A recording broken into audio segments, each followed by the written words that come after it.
All right, Israel, let's stand and face Jerusalem.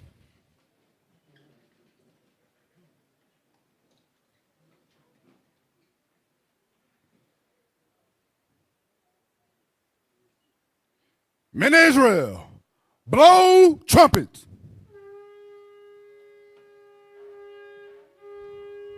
Trumpets down. Sirach, chapter 36 and verse 1. Have mercy upon us, O Lord, God of all, and behold us, and send thy fear upon all the nations that seek not after thee. Lift up thy hand against the strange nations, and let them see thy power.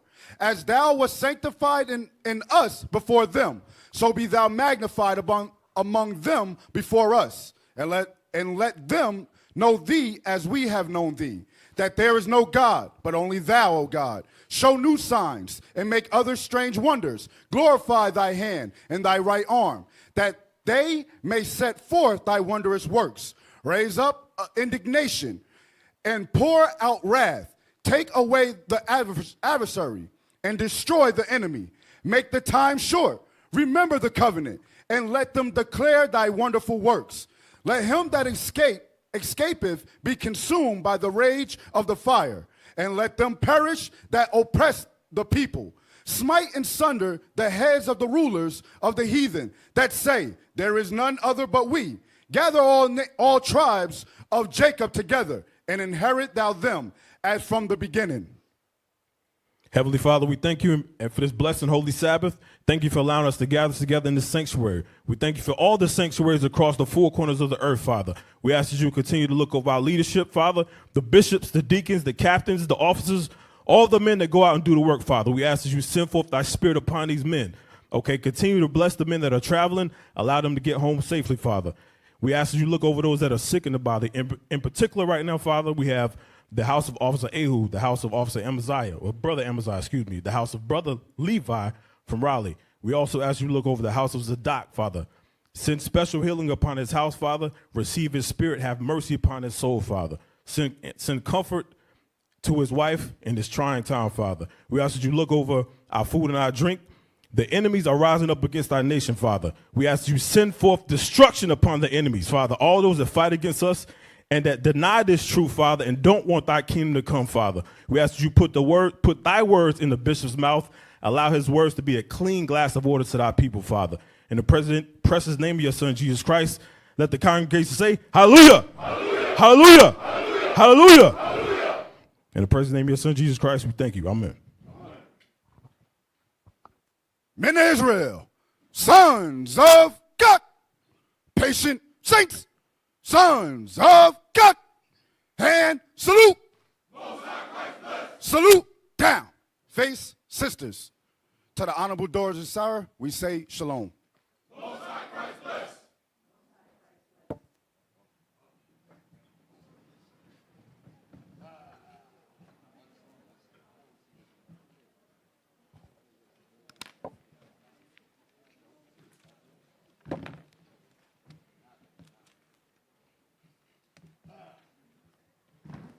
One, two, one, two, one, two. All praise to the Most High.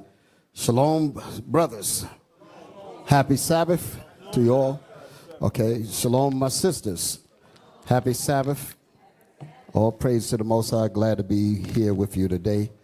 And all praise to the Most High. We're going to get right into our lesson because it is long. It is long. It's long because it's pretty much is going to probably go past today because there's a lot of videos, a lot of scriptures, and a lot of talking points. So it's a lot of information in here. So I advise everyone to take good notes, have your minds open because we're going to delve into some history as well. And that's what this class is really about. It's about the acknowledging of our history, which is going to force us into the proper unity. And that's why I use the word forge in the title, which I'm going to expound on as we get into the class. So my objective, hopefully I could get it done in all today, hopefully. But if not, I'm looking to do the next part perhaps next week at 3 p.m. because I think the 6 o'clock slot will be or be used by the bishop. I think he'll be back. So that's my objective now. But right now I'm looking to bring all of this out by the Lord's will. Let me put it all like that. Whether it's this class, next week, who knows what the Lord is going to do. But that's what I'm just thinking in my little mind. Y'all all right? Okay. The name of today's class is The Curse and Lesson of Disunity Forges True Unity. So basically, the curse and the judgments and the punishments that we've learned for, which are the lessons that we were to learn from, these of disunity, which is what all that brought on, and getting our behinds torn up is what's going to forge us. It's like forcing us to get right. It's basically like surely oppression maketh the wise man mad. That's the point there. So when you get enough fire on your backside, you're going to start asking some questions. Like, what the hell did we do wrong? You know what? Let me expound on that a little bit. Give me the book of Jeremiah. Here, I'm going off already, but I'm just going to read this one scripture. I'm going to stick with my script. Jeremiah chapter, 16, verse 10. Let me read that. Jeremiah chapter 16 and verse 10. And it shall come to pass, when thou shalt show this people all these words, and they shall say unto thee, wherefore have the Lord pronounced all this great evil against us? Why did the Lord pronounce all this punishment and destruction and slavery, all of this evil upon us? Go ahead, like we read in Daniel. Daniel, when it talked about under the whole heaven has not been done that has been done upon Jerusalem. So we want to know now. Like when we were coming up, we were born. Here we are, born in these times. As soon as we come out and we go into the world, we go out in society, and all of a sudden we realize it's a racist society, discrimination, all types of ugliness around us, our people being treated like cattle and dogs. What the hell did we do? Why is it like this? That was a question that I asked the preacher once. Preacher gave me an answer. He said we were the children of Ham, and Ham being one of the sons of Noah, who mocked Noah in his drunkenness, and Noah awoke. This is before I was reading the Bible. And Noah awoke from his drunkenness and deemed the black man as hewers of wood and drawers of water. A damn preacher told me this. So upon hearing, I'm like, well, listen, you can't bring me nowhere around the Bible at all, period. I didn't want to hear nothing. If that's what the Bible's talking about, the hell with it. You understand? So, but what that does, that leaves you with a question. Say, well, what did we do? How is it that we're the ones that's on the bottom? And come to find out, when I came into the truth, that's when the truth came out. Said, no, we're not the children of Ham at all. And Ham, and it wasn't even Ham. It was, all of that was even taught wrong. That was taught wrong. So the preacher got that from the Catholic Church. That's where he got it from, because that's where that doctrine came from. That ain't even in the Bible. Not the way that they put it. So that was just totally wrong. And the so-called Negro didn't come out of Ham, period. So that was all wrong. But that minister didn't know that. Okay? So needless to say, I would never fell up underneath the dope of Christianity. Right. Because a lot of our people have this feeling in their mind, even though they might not say it. But they believe real deep down in their spirit that they believe that they're inferior to white people. And they will allow themselves to be walked upon and be concerned about everybody else except their own. You know it, and I know it. Because that's exactly what it is, right? That's exactly how our people feel, because that's what they've been taught to believe. Read that again. Yes, sir. Wherefore have the Lord pronounced all this great evil against us? Why did the Lord pronounce all this evil against us? This is what we all wanted to know. That's why I came into this truth. Go ahead. Or what is our iniquity? Or what did we do?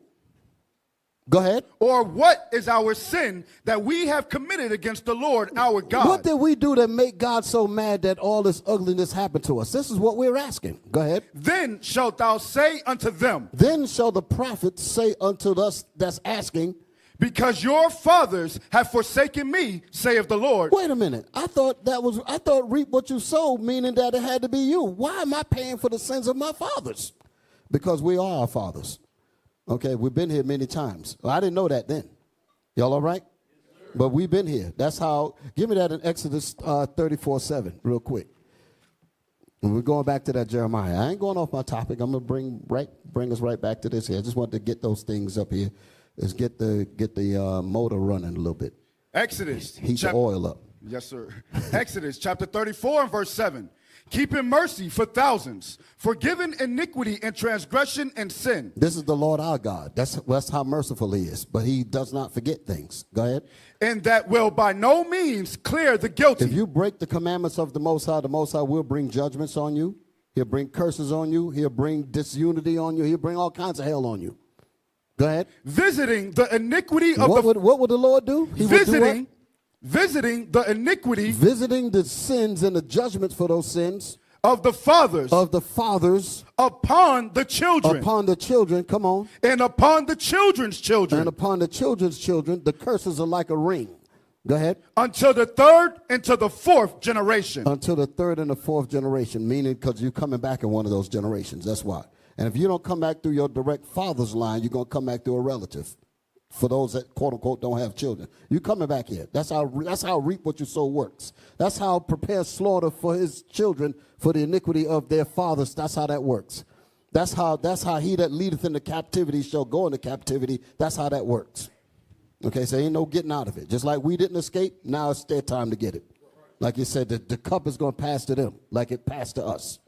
Go back to that Jeremiah. Jeremiah chapter 16 and verse 11.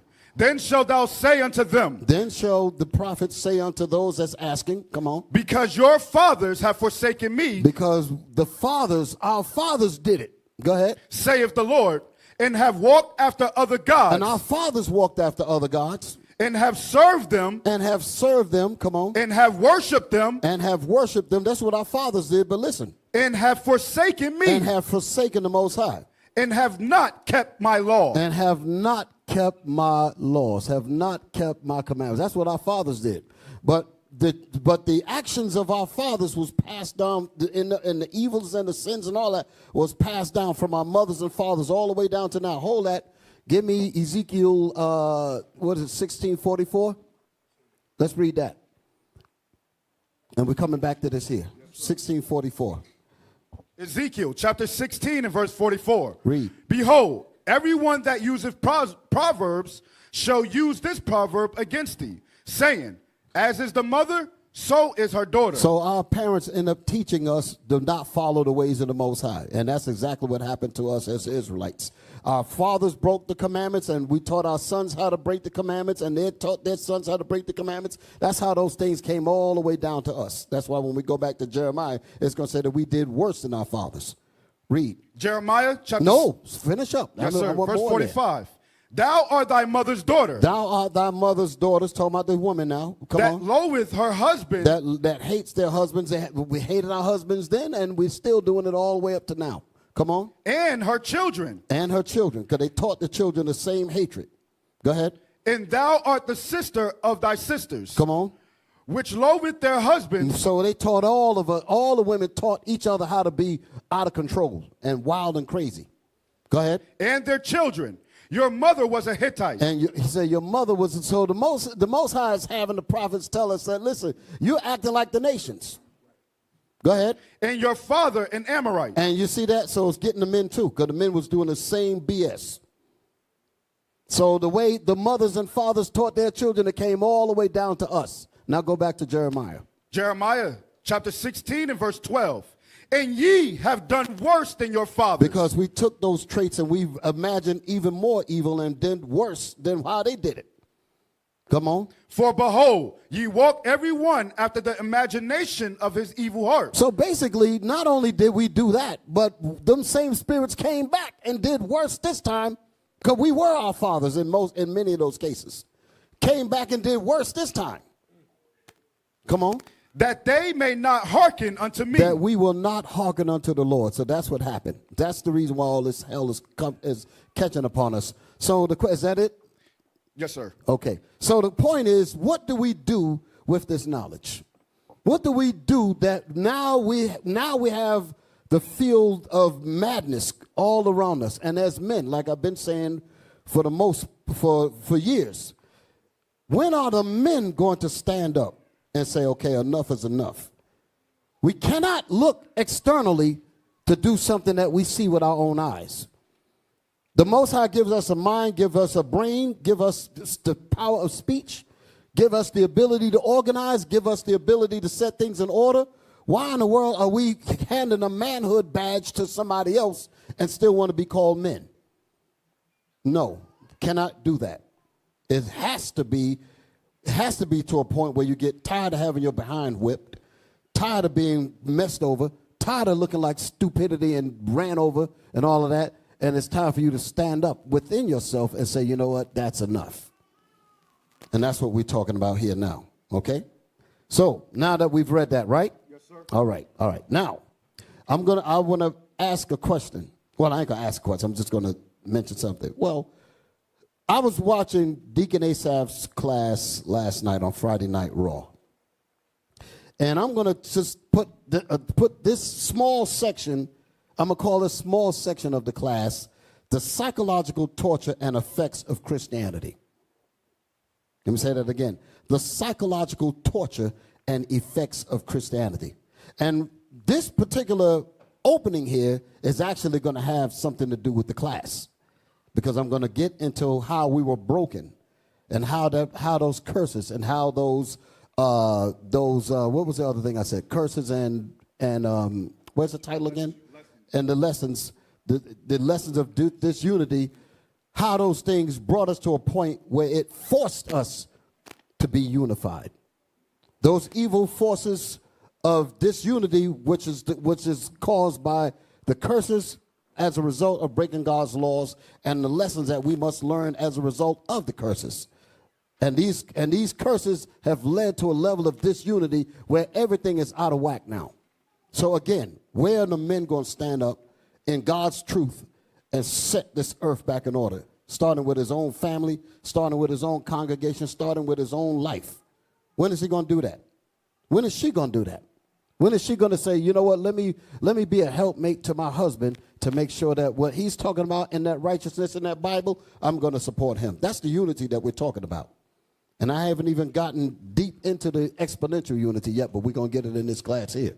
Y'all all right?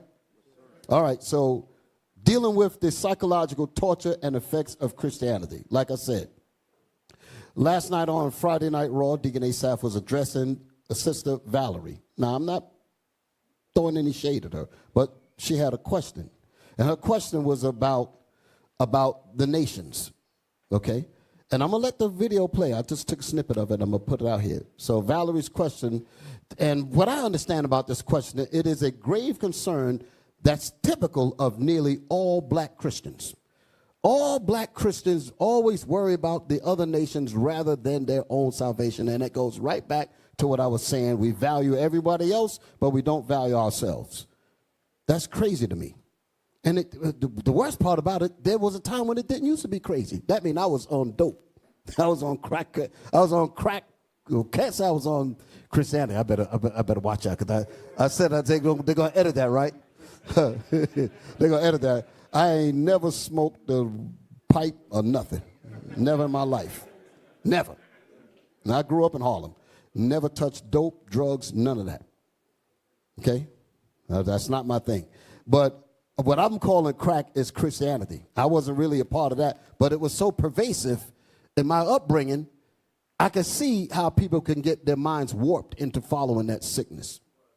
Y'all all right? Yes, so, like I said, this particular concern that we have for the nations is typical of black Christians, nearly all of them. Okay, they all talk this way. What about the nations? What about this? What about that? And they forget about their own selves. That's why I call it psychological torture.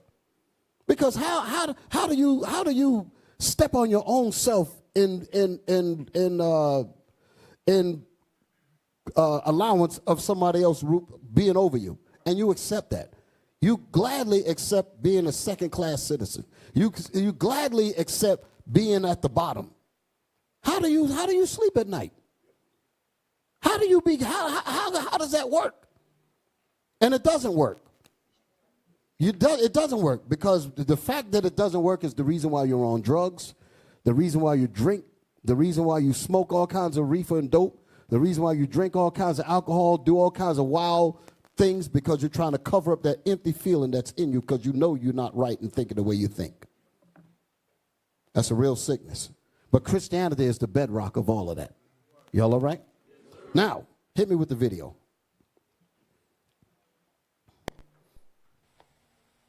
The book of Psalms. And that's not fair that you're not reading the Now, historical. pause it. You are. I want you to read the comment on here. Again, I'm not trying to put the sister Valerie on blast, but I have to use her as an example to illuminate the sickness that we all have, that the majority of us have, okay? So, pardon me, sister. But read that. Can you see it? Yes, sir. Read that. Valerie. But wasn't those strangers accepted with the Meaning Israelites? the strangers that came out of Egypt with Moses and the Israelites. Come on, read it again. But wasn't those strangers accepted with the Israelites' family? And no, I am not worried about other nations. She said, no, I'm not worried about other nations. Let's see how Deacon going to deal with that. Go ahead. But do want understanding. But do want understanding. Go ahead. Is there more on that? Yes, sir. When Read. they exist, Egypt strangers. When they exited, right. When they, okay. When they, no, he read it right. When they exited Egypt. Go ahead. When they exit Egypt, strangers exit with them. And strangers meaning these strangers. So the question is, what about their salvation? Hit the button. Worried about the other nations, because if you would just read further into the Bible, you would see that the Lord warned us that the other nations would overcome us. No, before we even go to Psalms, go to Deuteronomy So chapter he was 28. going to go to Psalms 83, which he's going to bring up. This is not going to be a long thing. I just wanted to just bring out this little piece here because I thought it was perfect in terms of what I want to bring out. Come on. Because she mentioned they came out of Egypt with us. And Moses warned us in Deuteronomy chapter 28. Give me... So he's going to go to verse 43, I think it is. I'm just saying that just so you'll feel the Deuteronomy space. chapter 28, verse... 43. Here we go. 43. Yeah, because you said, didn't they come out with us out of Egypt? Moses warned us what would happen with the strangers, the other nations that came out of us from Egypt. And all you have to do is read the historical account and you'll see that what Moses said came to pass. 28 verse 43. The book of Deuteronomy, chapter 28 and verse 43. The stranger that is within thee shall get up above thee very high. Because they rose up. Read on. And thou shalt come down very low. And then we came down low. Read on. He shall lend to thee. And now they were in a position of dominance over us. Read on. And thou shalt not lend to them. And we were going to lose everything. Now, what I want to say, Okay. pause it. Now, what I want to Deacon Asaph picked up on her spirit. He picked up on where this was really coming from. That's the reason why he answered it the way he answered it. Read. Play on. So y'all keep asking about, what about the people that left in Egypt? You're not reading. That's the problem. You're not reading because it's in the Bible right there clear. Moses warning that they will get above us. They will rise above us and put us in a position where they dominated us. We just read that here about the same people you asked about that left in Egypt. Now one more. I'm not going to address it anymore for the night. Psalms chapter 83 verse 1. The book of Psalms, chapter 83 and verse 1. Keep not thou silence, O God. Hold not thy peace, and be not still, O God.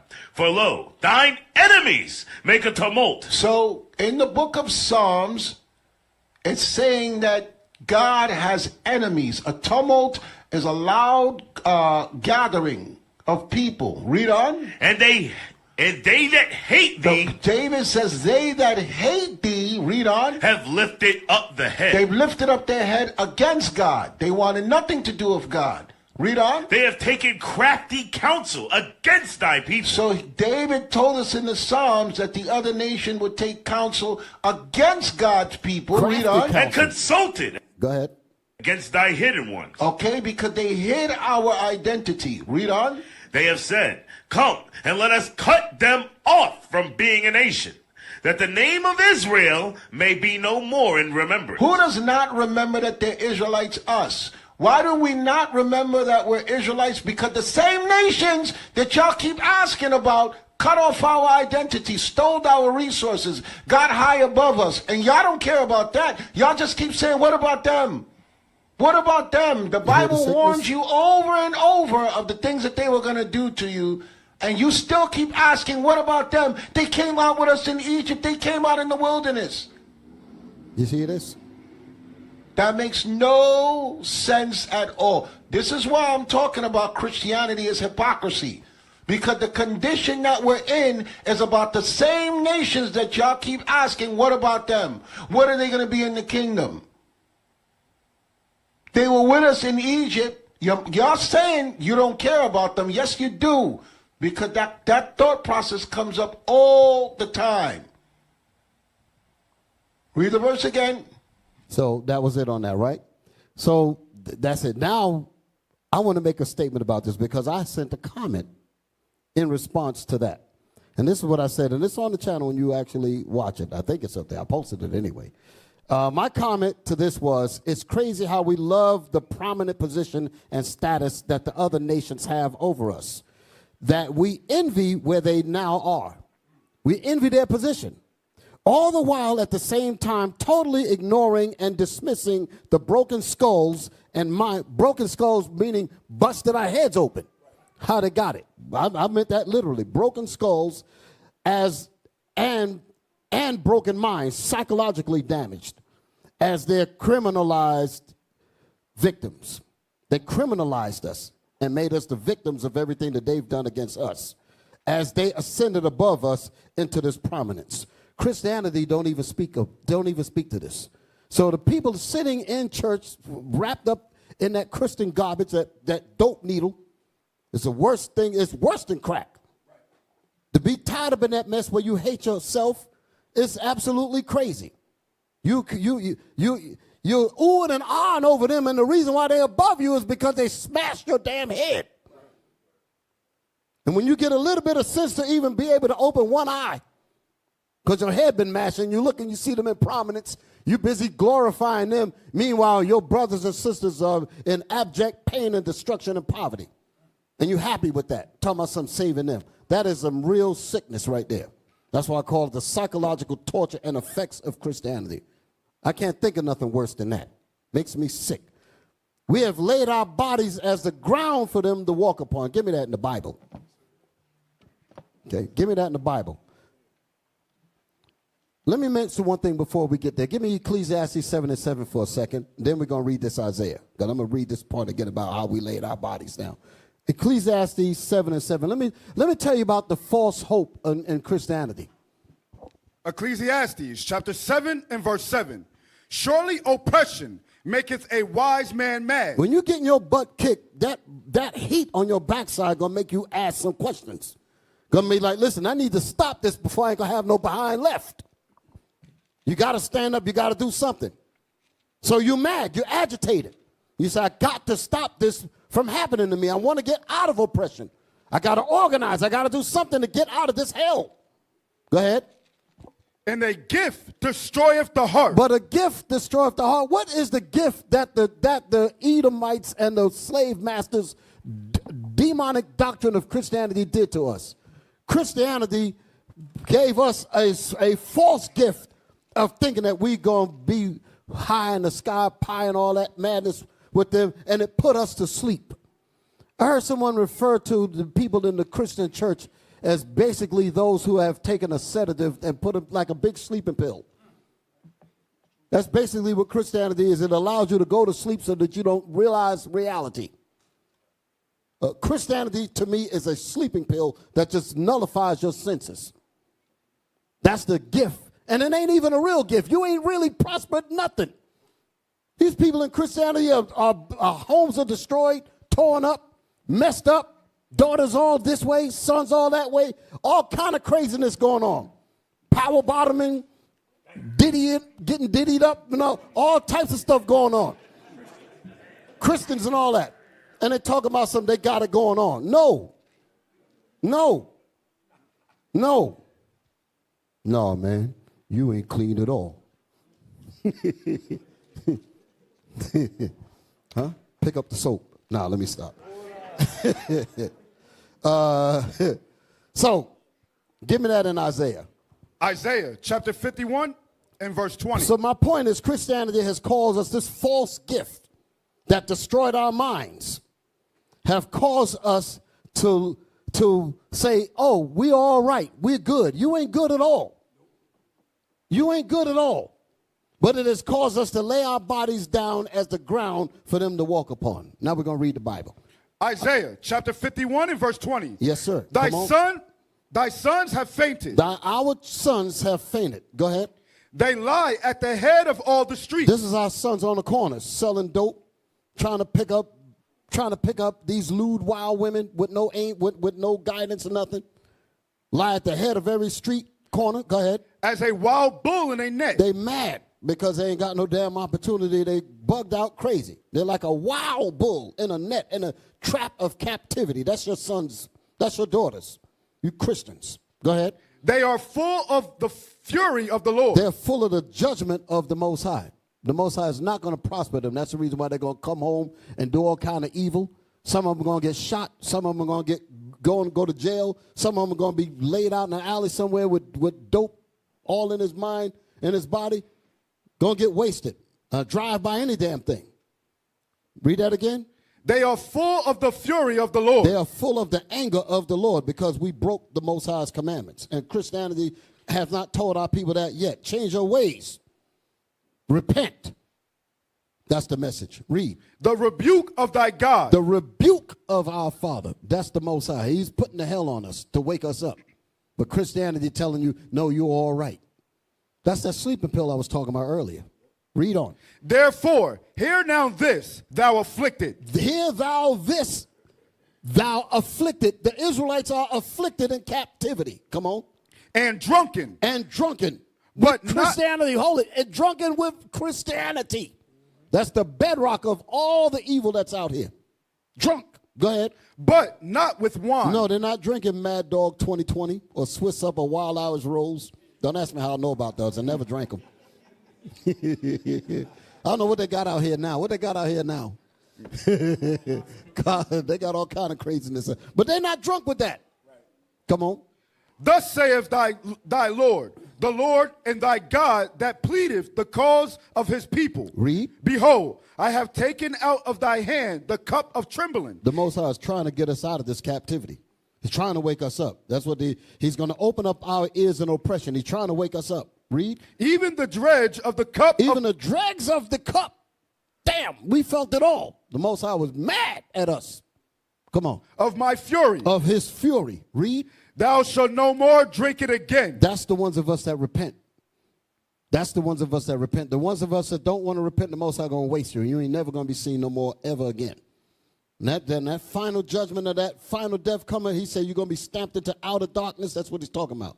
That outer darkness means that your spirit ain't even going to be here no more, like he said.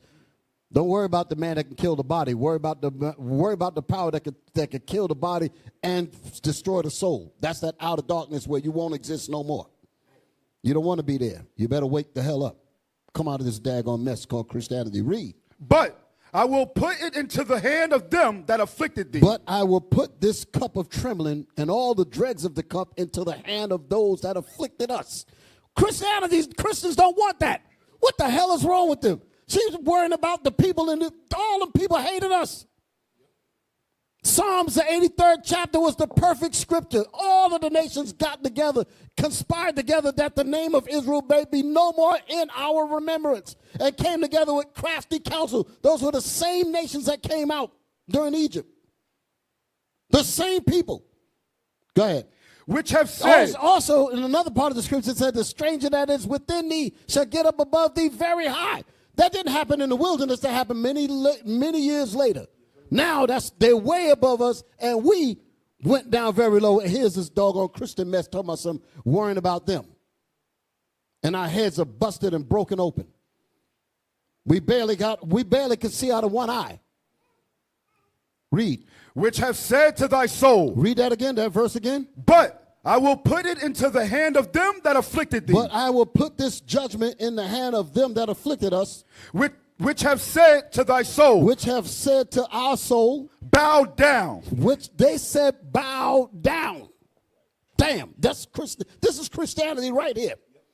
They said, bow down, go ahead. that we may go over. That we will be superior to you and for you to love it. That's Christianity in a nutshell. So as you can see, this is absolutely crazy, right? It's amazing that we want salvation for them, all the while us remaining complacent in captivity. Replacing as their be complacent as being their footstool. We're happy with that. Because they gave us a lying gift of Christianity, made us think that somewhere in that evil, poisonous doctrine, that somehow you're going to get some kind of salvation. And then if you get the salvation, if they're there, you're still going to be on the bottom. What makes you think that that's going to change when they get up there? Christianity is the worst dope ever. Okay, so with that being said. It's a little more, Bishop. Yes, sir, read. And thou hast laid thy body as the ground. And thou hast laid, we have laid our body as the ground. Oh, I needed all of that. Go ahead. And as the street to them that went over. Read all that again. That whole 23rd verse. Yes, yes, sir. Verse and I'm 23. glad you didn't just jump off the scripture when I wasn't finished reading it, because I need all that. Yes, Come sir. on. Read it again. Verse 23. Yes. But I will put it into the hand of them that afflicted thee. This is God speaking. Where them Christians at? Where them Christians at with a big Bible? Where they at? Open it and read it. But the Most High said that he will put this same judgment, make your sons faint so you can understand, so that you can feel the fury of the Lord. He said he's going to put it into the hand of us and the hand of them that afflicted us. I'd be damned if we're not afflicted. The reason why you're crying for a George Floyd bill is because you're afflicted. The reason why we're crying about getting our sons out of all kinds of traps and drugs and our schools ain't worth nothing, diseases and all kinds of things pumped into our communities is because we are afflicted. Read that again. But I will put it into the hand of them that afflicted thee. But the Lord said, the Lord of the true Christians. How about that? The Lord said what? But I will put it into the hand of them that afflicted thee. But he's going to put this cup of trembling and this judgment into the hands of those that have afflicted us. Give the Lord a hand for that thing.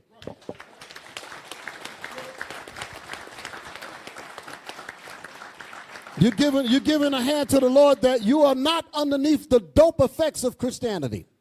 Thank God for that thing. Read on. Which have said to thy soul, bow down. Because when you are a so-called black Christian, when you're a so-called Hispanic Christian, whenever any other tribes is in that Christianity stuff, this is what you mean. Read it. That we may go over. Read the whole thing again. Yes, sir. Say what? But I will put it into the hand of them that afflicted thee. Come on. Which have said to thy soul. Which have said, this is Christian talk. So-called black Christian talk. This is how they talk. Which have said what? Which have said to thy soul, bow down, that we may go over. So they say to us, bow down. And so we say, yes, master. Yes, master. That's what we say. In our spirit, that's what we say. You up there worrying about them?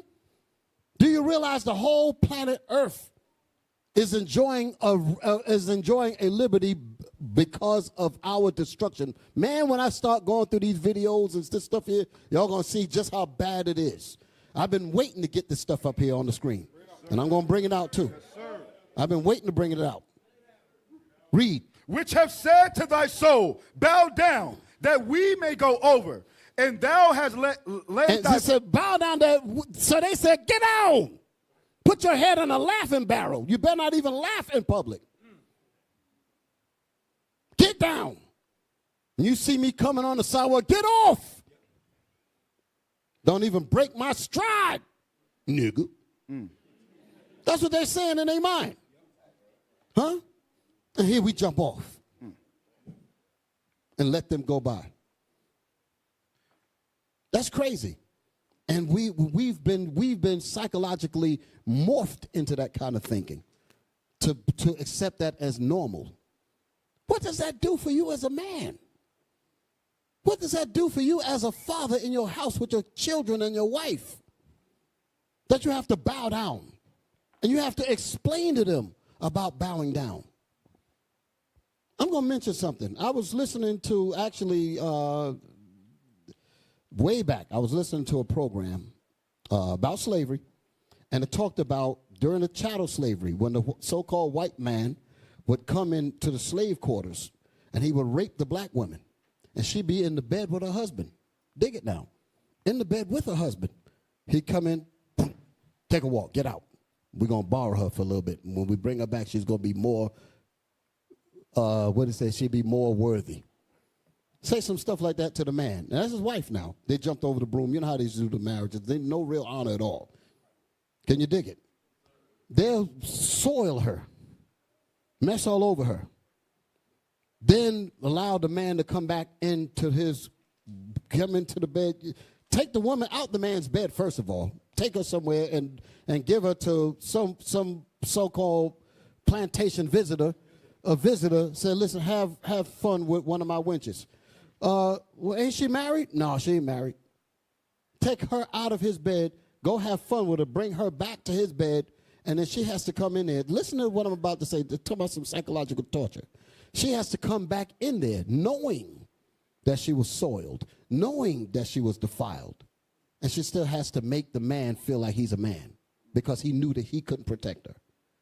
How do you feel as a man knowing that she was brought back to you, delivered back to you, and he was soiled all over her?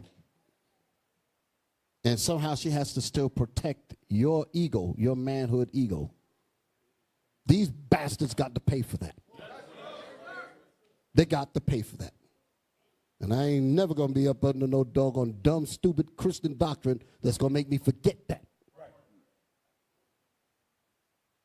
Because you just wear it on your head a little bit. So, you got to bring something out. I done start. You know I'm gonna start. You ignited. Right Yeah, I was just going to say, Bishop, how does that man now correct his wife when she's wrong? Exactly. That's the point. You know, how does he correct her? How does he correct the kids? How does he console her when she's going through something, when she's going through pain, when she's going through childbirth? She going to say, don't touch me. You couldn't protect me when that white man came in here and did that. Exactly. And it broke us psychologically. Now in 2024, black men and black women still arguing, oh, who's better? You got whole social media platforms, millions of followers just arguing about who's better between the two because of what they did. And the Christian church like it like that. That's what Bishop going over. Mm-hmm. They like that type of feeling. That's something else. Now that was chattel slavery, but the same dynamic exists even today. When your wife gets the big jobs, you can't tell her nothing. She's paying all the bills. She's got this. She's got the credit card. She's got it all, and you trying to tell her what to do. And it's basically the same damn thing. The same thing. It's like you don't even have a mouth. And you have to stifle your manhood. They have to put a cork on it. You're ready to explode. You're ready to explode because you feel that oppression. And she ain't connected to you at all. Because of this same thing. He's basically saying, I want you to wear this when you come to work. Notice that. She leave out the house to go to work. She got on a tight dress that's wrapped around her behind. High heel shoes on. Looking like this and that, and other things. But when she come home, the flip-flops and all the, rollers in her hair, that's because she's saying, listen, all of this goodness is for the man that's getting us this big house.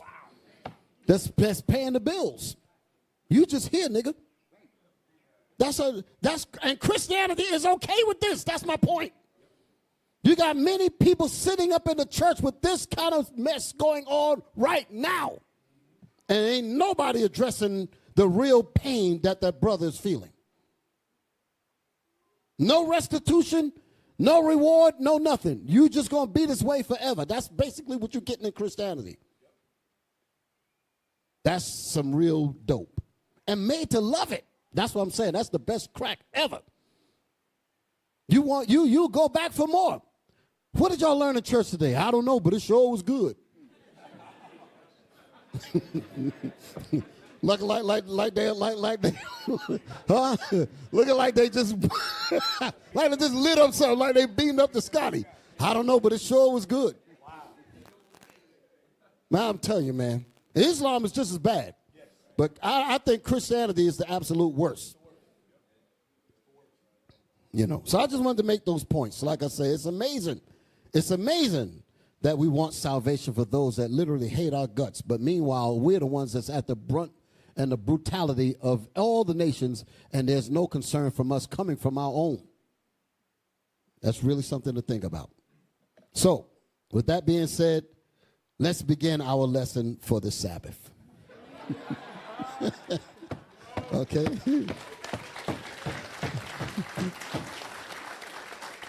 Okay. Yes, sir. Yes, sir. All right. The curse and lesson of disunity forges true unity. The curse and lesson of disunity, let me expound on that. We basically live in a society that is totally dysfunctional. We're definitely living in that kind of situation here. I wanted to make a statement on that dysfunction too. Let me just find it real quick. Just give me a second. I know I wrote it down somewhere. Where'd I put it at? Say something real quick while I look for it. Because So what you were bringing out earlier, yes, sir, about how just the psychological warfare that's being played in the Christian church, it is psychological warfare.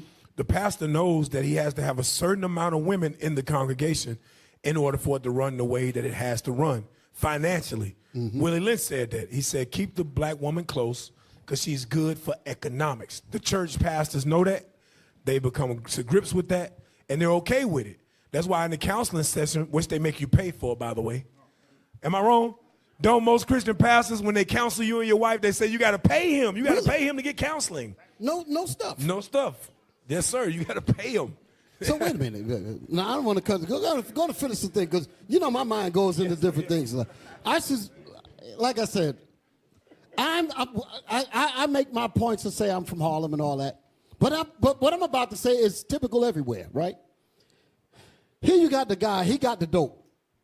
The fiend, the woman that's she's trying to get some money so that she can pay the drug dude, so she can get the dope, so she can get her fix. And the guy said, you got to pay for this dope. That's basically what the preacher's doing. Yes. The preacher said for him to counsel her, I didn't know that. Yes, sir. And all the counsel is one-sided. It's on the woman's so behalf. So you got to pay for the dope. Yep. Pay for the dope, accept the dope, and then lay down in the dope. Damn.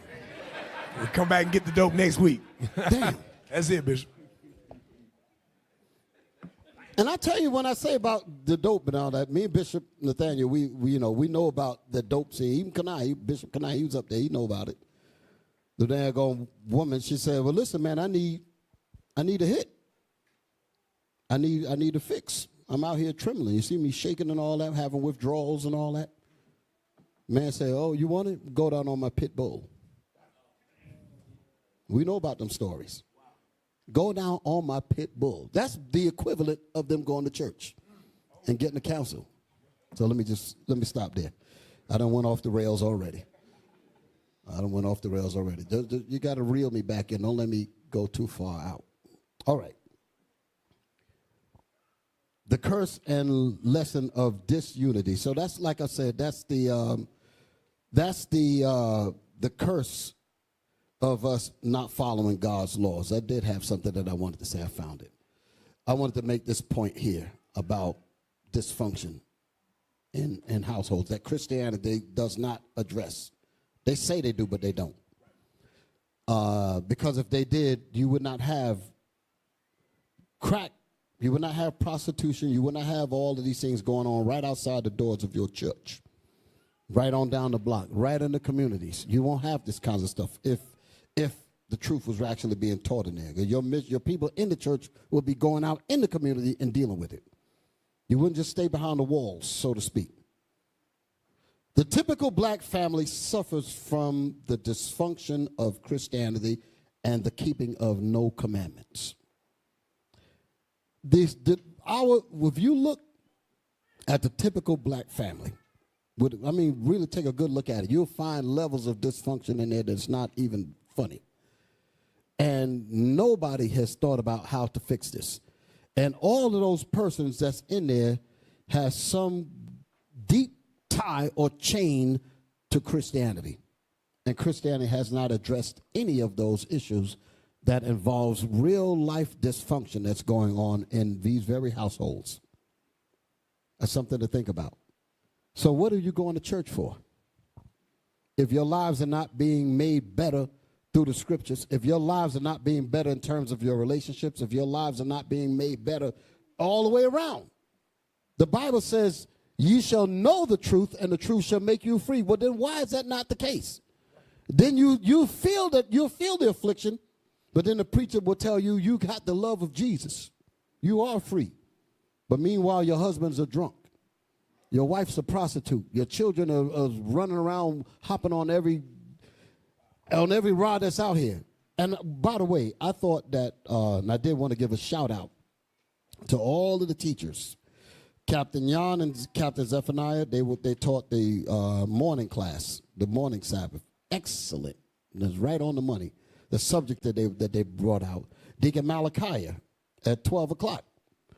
His class was on fire, and then Deacon Joshua comes back with the crown, and just hit you all, hit the areas that need to be hit, because that's what's going on. And I said that this subject had to be taught, because I'm certain that there is, like I sent him a message. I said there's an ominous ring of truth concerning that subject.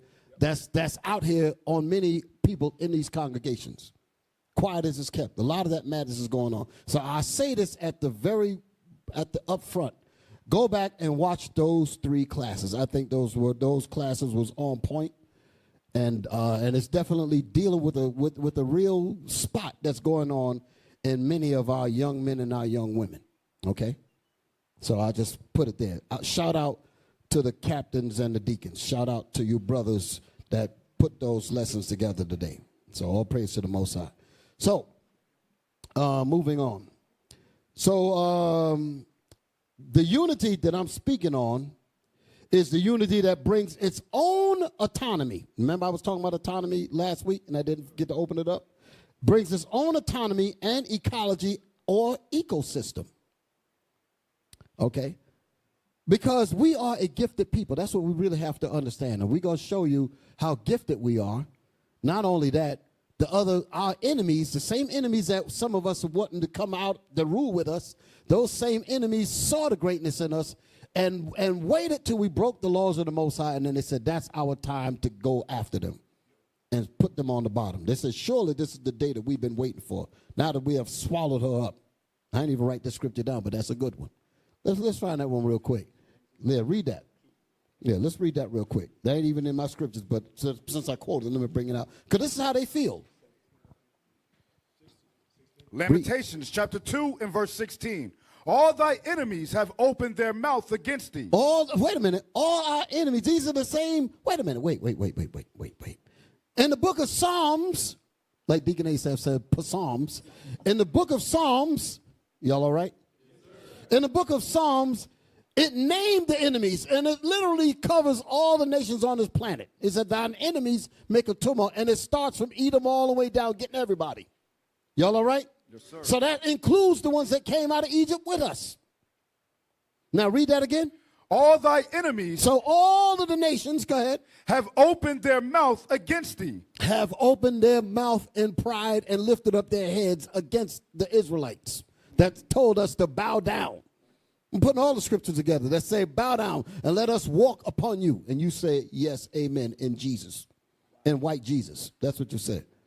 Go ahead. They hiss and gnash the teeth. They say, we have swallowed her up. We all of the nations have swallowed up the 12 tribes of Israel because they are God's people, and we've been waiting for this day to swallow them up. Go ahead. Certainly, this is the You day. hear this? Come on. Certainly, this is the day that we looked for. Certainly, this is the day that we looked for. So they are very happy that we are on the bottom, and they want us to stay there. Why come the Christians ain't reading this? Because they're full of BS. That's why they're full of human excrements. I'll be nice. Read. We have found. We have found her. Hold it. We have found. When Columbus when Columbus was trying to sail from Spain to the Americas, he said that we found a route to go. And the people that was the popes and all them people that was with him, they were saying, what are you talking about? He said, and then he said, how could you be so sure? And then he mentioned the book of Esdras, second Esdras. So he knew that the Israelites were here. So read that statement again. So when they came, they knew that the Israelites were there, and that's why they came with swords and guns and everything else, because they knew that they were coming to destroy, because they knew that we had broken God's laws. Listen to what I'm saying. They would not have come against us unless they studied our history so much that they knew. That's what the book of Judith, the 5th chapter, talks about. I'm going to read about that too. They knew that if we were in error, they could move against us. Surely this is the day that we've been waiting for. We got them in sin. We got them in this evil music. We got them with these dumb TV programs and all kinds of promiscuous promotions all on your TV and all of that, all on your phones. We want to keep them in sin. Surely this is what we've been waiting for. Keep that sin going. Because we need them. Because we don't want their God nowhere around them, so that we can plunder and pillage the hell out of them. Read. Certainly, this is the day that we look for. Certainly, this is the day that we've been looking for. Go ahead. We have found. We have found, because we looked into we took their records, read in their Bibles. We know that their God that hates iniquity, where are they at today? That's what they said. We know that the tribe of Gad is here. Let me say, let me mention that also. They know that what we talk about, what they call the 12 tribes chart. I hate that word. The chart sounds like something that we made up. It's the sign that the Most High put in the book of Ezekiel. The 12 tribes are the Israelites that the Most High described their placement. The majority of them, the bulk of them, will be in the last days. That's what Jacob was talking about. They knew that. They read in it, and they knew where the tribes were, and that's the reason why they went there, because they knew that we had broke God's laws. So they know this information. How do they know this information?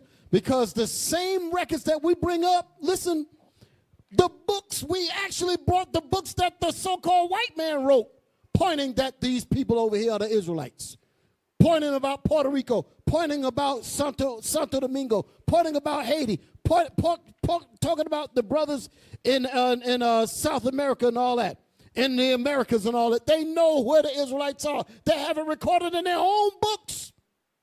But yet they're going to tell us that we are false. The hell with you and your mama. Right.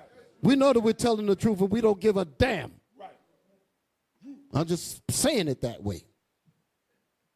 Where we at? Certainly, this is the day that we look for. Because we knew where the Israelites was. Columbus knew. The Ponce de Leon, Hernando Cortez, all those demons, they knew where the Israelites were. And that's recorded in them books. I'm going to bring them out too. They know that. But they tell you, we don't know. We made up the tribes. They even got Esau making up the 12 tribes of Israel, of all kind of freaking looking whatever. Just throw some names up against the Bible, the tribes in the Bible, and gonna push that dope inside the black church. And his simple behind sitting up in there, and he's of the tribe of Judah. And he's up there talking about Judah is somewhere in Switzerland somewhere, looking like Leave It to Beaver. The hell is this? Where we at, man? We have found. Get back on track. Certainly, this is the day that we look for. So that's what they said. We have looked for this day because the Israelites are in sin. And again, to bring back my point, we are a valuable resource to each other. That's the autonomy that I'm talking about. The greatness that's within us, if we just learn how to organize and use it for ourselves underneath the commandments of God. Can't nobody touch you once you do that. The nations know that. They said, keep them away from their God. Right. Keep them away from those commandments, and we can ruin them. That's what why do you think they hate us so much? Why do you think they hate IUIC so much? Talking about some weird hate group. Bull crap. They just started on there hoping to put more of our people to sleep. Ain't nobody more law-abiding than we are. Why?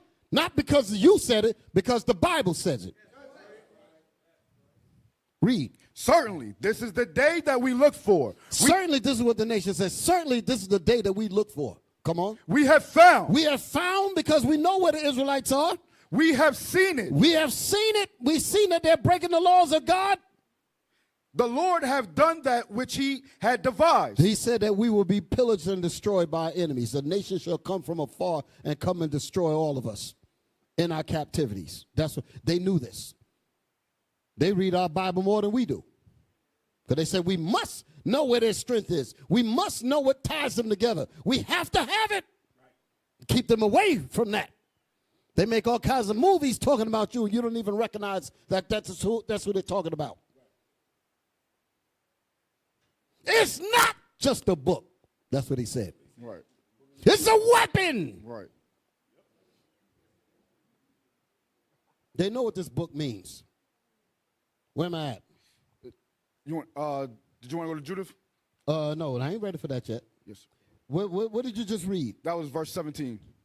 Read that again, one more time. Lamentations chapter 2 and my verse thought 16. All thy enemies have opened their mouth against thee. They hiss and gnash the teeth. They say, we have swallowed her up. Certainly, this is the day that we look for. We have found. We have found. We have seen it. We have seen it. We've seen them breaking the laws of God, and this is what we've been waiting for. Come on. The Lord have done that which he had devised. The Lord said, because you broke my laws, I'm going to send your enemies against you. Go ahead. He had fulfilled So his... they knew that they were fulfilling scripture. That's the reason why they were so confident in doing it. Here we praying. Here we up there crying to white Jesus. Lord have mercy. Trying to get this oppressor off of us. And the so-called white man, the oppressor, he knows that God ain't hearing us. That's the reason why he forwarded the affliction. He's like, I can turn it up because you're breaking your God's laws. So your God ain't going to hear you, nigga. That's what they're saying. Kicking us, doing all kind of evil to us because they said that God ain't even going to listen to them. So let's have a field day. Read. He had fulfilled his word. Go ahead. That he had commanded in the days of old. He have thrown down and have not pitied, and he have caused thy enemy to rejoice over thee. Do you hear that? The Lord has not, what that thing said about that pity again? He have fulfilled his word. He has fulfilled his word. That's what Daniel said. He has confirmed his word by bringing on all this great evil upon us. Read. He had commanded in the days of old. Come on. He have thrown down. He have thrown the Israelites down because we walked away from him. Two cannot walk together unless they be agreed. Go ahead. And have not pitied. And God has not pitied us. Go ahead. And he have caused thy enemies. And he has caused our enemies that lifted up their heads against us. Go ahead. To rejoice. They rejoice as they call us nigger. As they call us spook wetback. As they called us, or as they raped our women, as they castrated our men, as they hung our babies, as they tortured us. Read that again. And he have caused thy enemy to rejoice over thee. And he had caused our enemy to rejoice while they did all these vicious acts. That's the affliction that the Most High said, that I will leave you there until you acknowledge your offense. And in your affliction, you will look for me because you're tired of getting your behind torn up. That's what's going to forge that unity. Put the word forge up there, because that was a word that I threw up there that I didn't break down. Put the word forge up there. What does the word forge mean? F-O-R-G-E. Because I made the point in the title, the curse and lesson of disunity, which forges. That's basically what I'm saying, which forges true unity. Forge. Definition 1, verb. Make or shape. Read louder. Make or shape a metal Most High object. said, hold it. There's a scripture that said he will leave us in the fire and melt us. Somebody give me that one real quick. Read that again. Make or shape a metal object. This is what he's going to do with us. Go ahead. By heating it in a fire or furnace. By heating the Israelites up in the furnace of affliction. By heating the Israelites up in the fire. The firing of that trial that he's going to purify us. Read. And beating or hammering it. So what is that going to do? That's going to force us to be in unity. That's what he's talking about. It's going to force us to be in. So this fire is going to turn you into a threshing instrument for God's work. It's going to turn you into disciplined men and women. That's what it's talking about. It's going to forge you into obedient children. Obedient to the Most High's commandments. You're going to be made to obey. Every knee going to bow. That's what he's talking about. You going to dance the tune that I'm going to tell you you're going to dance to, or you're going to be dead. That's what the Most High said. I will melt you. We got it? Read it. Yeah, that might be it. Read it. The book of Ezekiel, chapter 22, verse 20. Come on. As they gather silver and brass. As our people gather silver and brass in idolatry, go ahead. And iron and lead and tin into the midst of the furnace to blow the fire upon it. To blow the fire on it, to make idol gods, listen. To melt it. To melt it, go ahead. So will I gather you in my anger. So listen, you going to break my laws by making these damn idols? I'm going to put your behind in the damn pot and burn you. Read it again. Come on. So upon it to melt it, so will I gather you in my anger. So will I gather you, go ahead. In my anger. In my fury, in my anger, like we read in Isaiah earlier about the fury on the street. In my anger, go ahead. And in my fury, and I will leave you there. And I will leave you in the fire until you acknowledge your offense. I will leave you there. Go ahead. And melt you. And I will melt you. So either you're going, and when this melting comes, you're either going to turn to ashes or you're going to rise from that affliction and stand up and be men. You're either going to get right or you're going to get dead. You're either going to get right or you're going to stand up.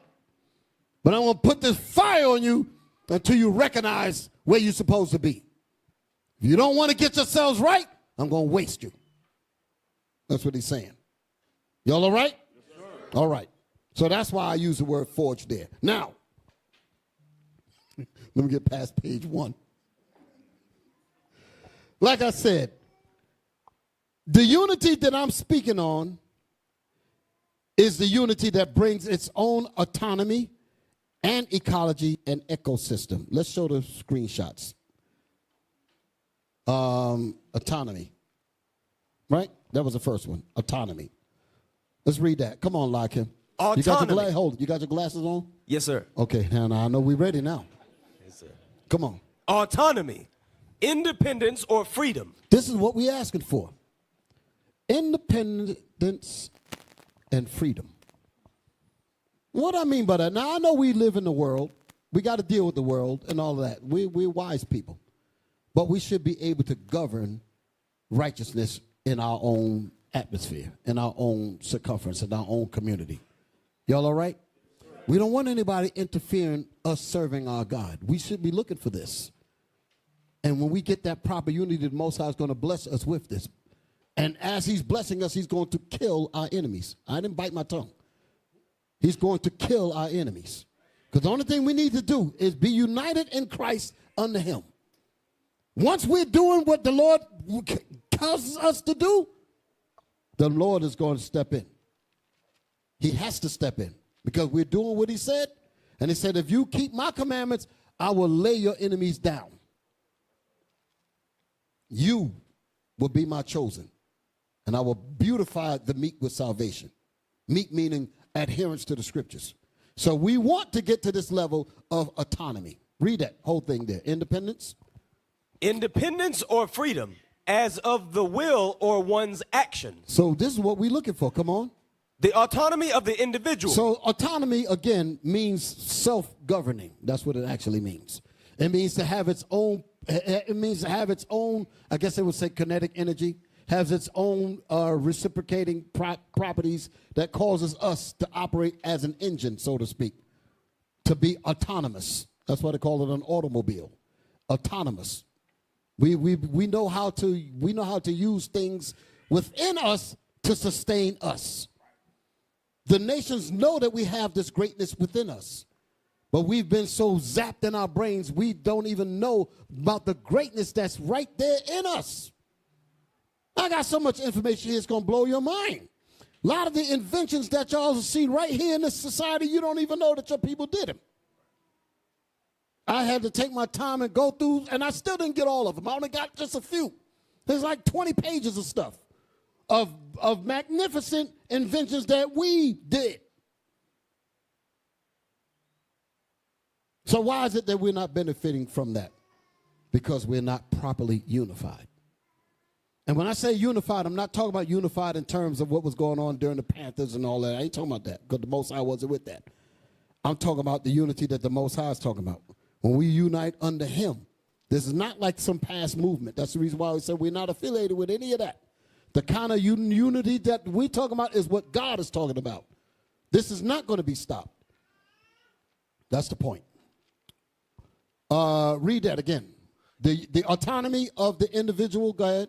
The condition of being autonomous. Go ahead. Self-government. That's the point. It's telling you. Self-government, go ahead. Or the right of self-government. Or the right to be able to govern yourselves. This is what the Most High has in store for us. That's why he says that in the book of Isaiah. He's the one that's going to govern us. Give me that in Isaiah. I read it last week. 9 and 6, I think it is. Let's read that. Because the head of this architectural blueprint of this government is Christ. That's why I said if we're united with him, we can't lose. The nations don't want us to ever get this connection. Read that real quick. Isaiah chapter 9 and verse 6. For unto us a child is born. Go ahead. Unto us a son is given, and the government shall be upon his shoulder. And the government, meaning the nation of Israel that's organized, shall be upon Christ's shoulders. Go ahead. And his name shall be called Wonderful. And his name shall be called Wonderful. This is one of the names. Go ahead. Counselor. Counselor. He's going to counsel us on how to do it right. You're getting his counsel now. Go ahead. The mighty God. The mighty God. Come on. The everlasting Father. The everlasting Father. The Prince of Peace. The Prince of Peace. Christ was all of those. Go ahead. Of the increase of his government. And the what? Of the increase. And the increase. Listen to that word. The increase of his government. Are y'all listening to this? We are not to be stagnant. This exponential growth has to continue to extend, right, to increase. That's the mustard seed. The Lord is building that thing, man. The what?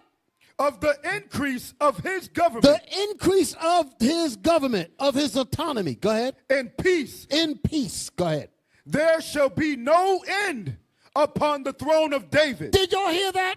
There shall be no end to when the Most High sets this up. And we are in the beginning of this now. That's the reason why I read that in Daniel 2:44 last week. And in the days of these kings, the Lord shall set up a kingdom, a government, right up underneath their noses. So we better get to it. This ain't no game here. Now, give me the next one. Ecology. We're going to learn how to, listen to me, we're going to learn how to really be autonomous. We're going to learn how to operate, we're going to learn how to interconnect with everything that we do. That's the ecology that I'm speaking about here. Read that. Ecology is the study of is the study of relationships between living organisms. So I'm talking about the relationship between all of the different departments, all of the different talents, all of that. The ecology is when we learn how to go in and out of, and trade and benefit from each other. All of us forge together and put all our talents together. That's the ecology, and learn how to operate autonomously within that ecology. Go ahead. Including humans and their physical environment. So it's our physical environment. I just wanted to deal with the part about the relationships between the various talents and the gifts and the departments and the different things that we do. And that's the autonomy. We're going to learn how to operate in that autonomous action. We're going to learn it. I know you have doubts. I know you don't believe it. That's all right.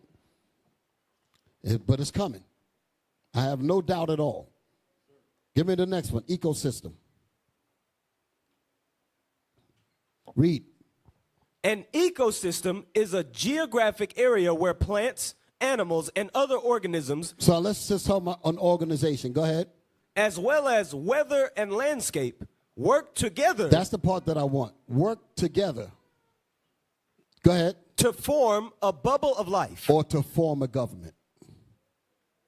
To form a government. So we're going to learn how to appreciate each other's gifts. The ear is going to be able to appreciate the eye. The foot is going to be able to appreciate the hand and understand the importance of each of us. And we're going to learn how to have that love and that unity among each other. And you have no idea how the autonomy of those pieces coming together, the exponential benefits that you can't even fathom.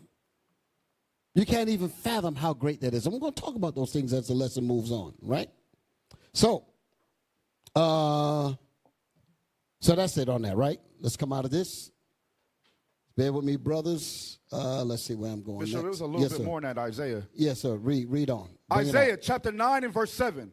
Of the increase of his government and peace, there shall be no end upon the throne of David and upon his kingdom to order it. To order it. That's the setting up in order. That's Titus 1 and 5. To set the nation in order. That's why we have that.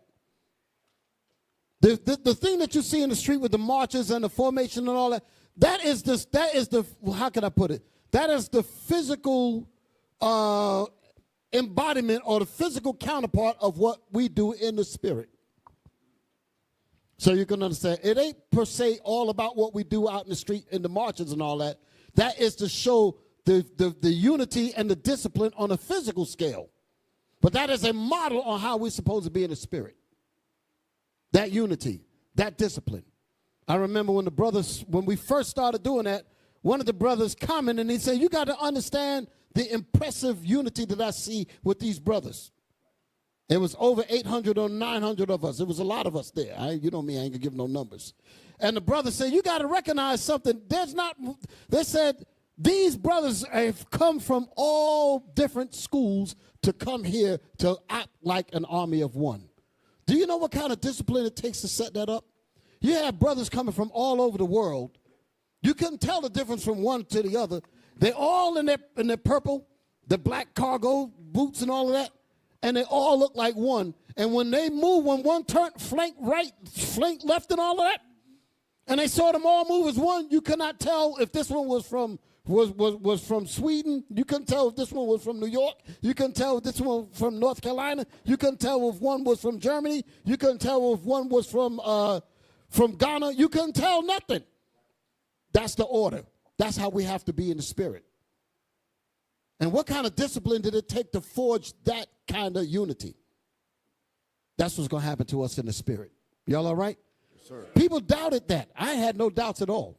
I remember when we first started, when it was just 15 of us, actually in Bishop's basement, and even a little after that, when it was just a few of us, we knew that this thing was going to go to this level and beyond. There was no doubt in our minds at all, period. Because we know what this Bible is talking about. Y'all all right? Yes, sir. So I'm just throwing that out there. Just throwing that out there. Where am I at? And to establish it with judgment and with justice from henceforth, even forever. So is that it? The zeal of the Lord of The hosts. zeal of the Lord of hosts. There's the zeal in here.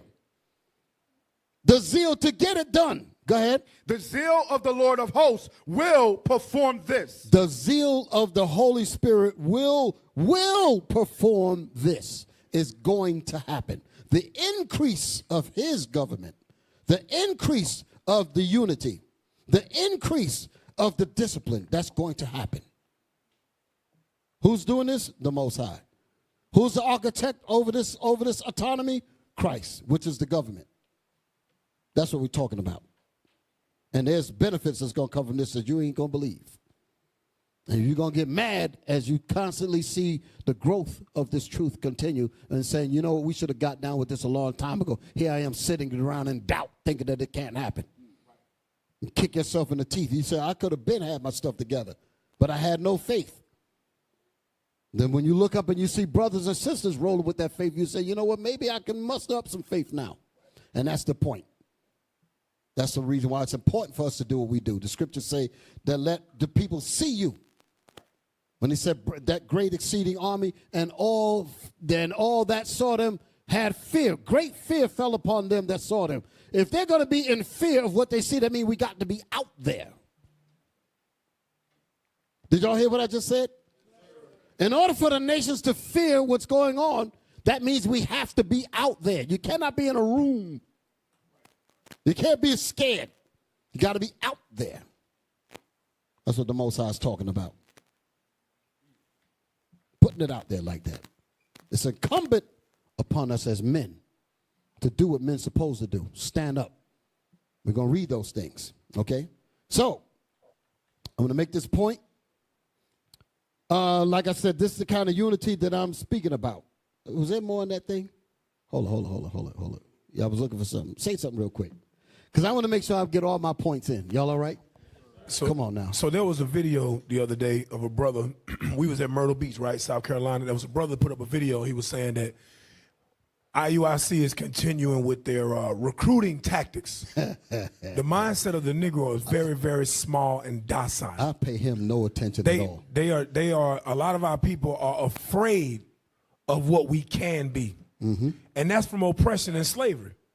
We are afraid. Many of our people are afraid to rise up and be what the Lord has destined us to be, and that's that fear, and that's that lack of understanding of the scriptures and that lack of faith, like the bishop is talking about, which is right there in front of your eyes. You're seeing it. You say, "Well, I can't join that," or they must be having help from the government, or the white man. They sold out. That's what he say. What he say, Bishop? Yeah, they sold out. Sold out. That's how low we think about it. It might as well be. You might as well say, "Lay down and let the white man walk on me." It's the same mentality. BHIs, they think the same way. They see somebody trying to do something, they say they must have sold out. And how in the world you going to call yourself in the Bible and scared to stand up? How you going to do that? And then when you see others stand up, you say they sold out or they just say that. I can't. Look, the day of the Geechee is gone, boy. It's gone. Ain't got time to play. Huh? You know how much damage an ignorant Negro can do? That's what he said. Watch that movie, Soldier Story. One of my favorites. I'm going to make this point. I said, this kind of unity takes struggle and hard work and discipline to break the spirit of complacency and the comforts of being slothful by which we were behaviorally modified during slavery. We were behaviorally modified in being comfortable with mediocrity, being complacent with sitting back and not doing anything. That's not what men do. Y'all all right? Slothful, that's the word I want to deal with. Put my next word up there. I got it. Put it up there. Slothful. Come on, Larkin, where you at? Slothful. Inclined to sloth. Indolent. Inclined to sloth. I didn't look that word up. Indolent. Look that word up. Somebody find that one real quick. Indolent. Slothful. We can't be slothful, brothers. That's not a man. Like I said often, the Most High sought you to be born into this earth. He didn't put you on this earth to do nothing, to be slothful. You have a purpose. A lot of our people don't know what their purpose is, never find their purpose, and then they go through life with question marks in their heads, never get answered, and then they end up looking for some kind of escapism through drugs, alcohol, or some wild, illicit activity, trying to cover up for that emptiness that they never found an answer to. Insolent. What is it? What does it say? Indolent. Suggests a love of ease and a dislike of movement or activity. Damn. He hates work. A dislike. So wait a minute. A lot of these camps are indolent. Because IUIC is moving. And they hate that. Put that thing back. Read that thing again. Indolent. Suggests a love of ease and a dislike. Love of ease. Don't wake me up because I'm dreaming. Don't mess me up. It's a shame that I got to say this about my brothers. And I don't really, like I say often, I don't go into the gutter and deal with those kinds of things. Let me say something. Let me just upgrade, put my class back on the levels that I usually keep it. When I usually teach, I'm not teaching to the choir per se. All of us are supposed to know this. Y'all understand what I'm saying? I'm primarily dealing with those that are watching. That's not in the congregation. I'm trying to get them. We're supposed to know, and of course we can always learn something among ourselves as well. But I'm looking for this to go throughout the planet Earth and reach our people everywhere to wake them up. Read that again. Indolent suggests a love of ease and a dislike. I don't see it. Oh, no, you had it. That's right. I'm sorry. Go ahead. I'm sorry. Suggests a love of ease and a love of laziness, a love of ease, no struggle, no work.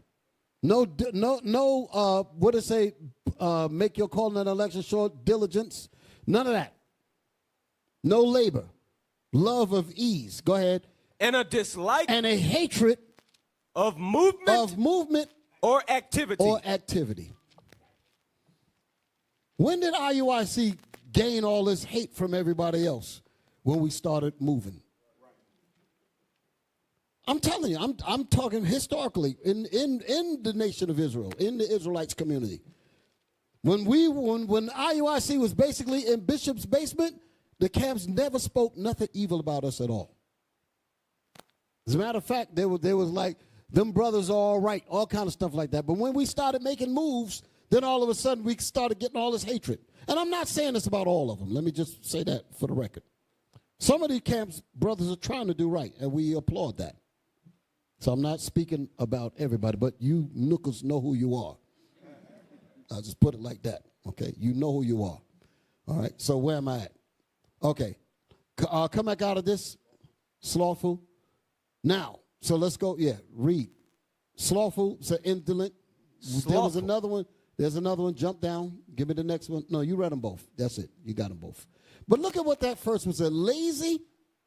Indolent. Slothful. Go ahead. Mean not easily aroused to activity.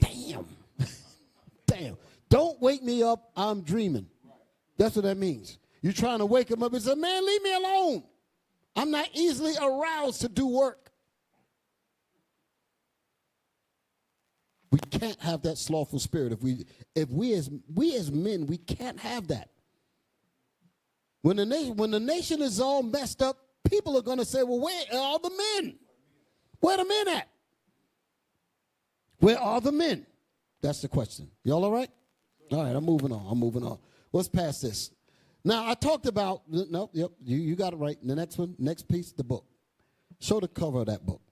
Because I made a point about us being behaviorally modified, right? Y'all heard me when I said that, right? Class? Sisters, y'all with me? Don't be going to sleep on me now, because this is for you too.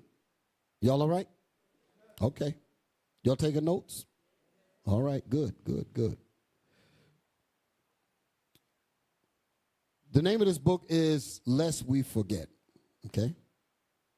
Lest We Forget. Okay, so again, I want to make the point of saying that the kind of unity that we're talking about is going to take struggle and hard work and discipline to break the spirit of complacency and also break the spirit of being comfortable at being slothful, which were the byproducts of being behaviorally modified during slavery. So there was a psychological program that put us in this condition. Why? Because we broke the laws of God. We understand that. But I want to get into how we got to where we at, because it's important for you to understand the curse, to understand the lessons.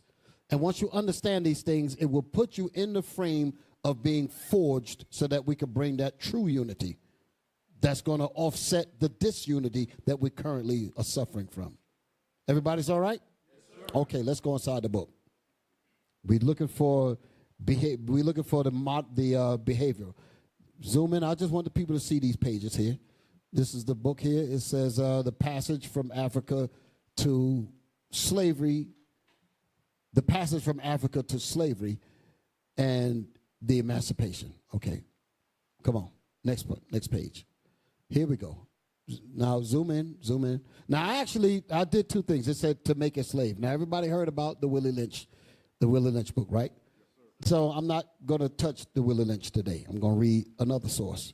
Now, I actually took another picture of this so you don't have to zoom in because I actually got this closer.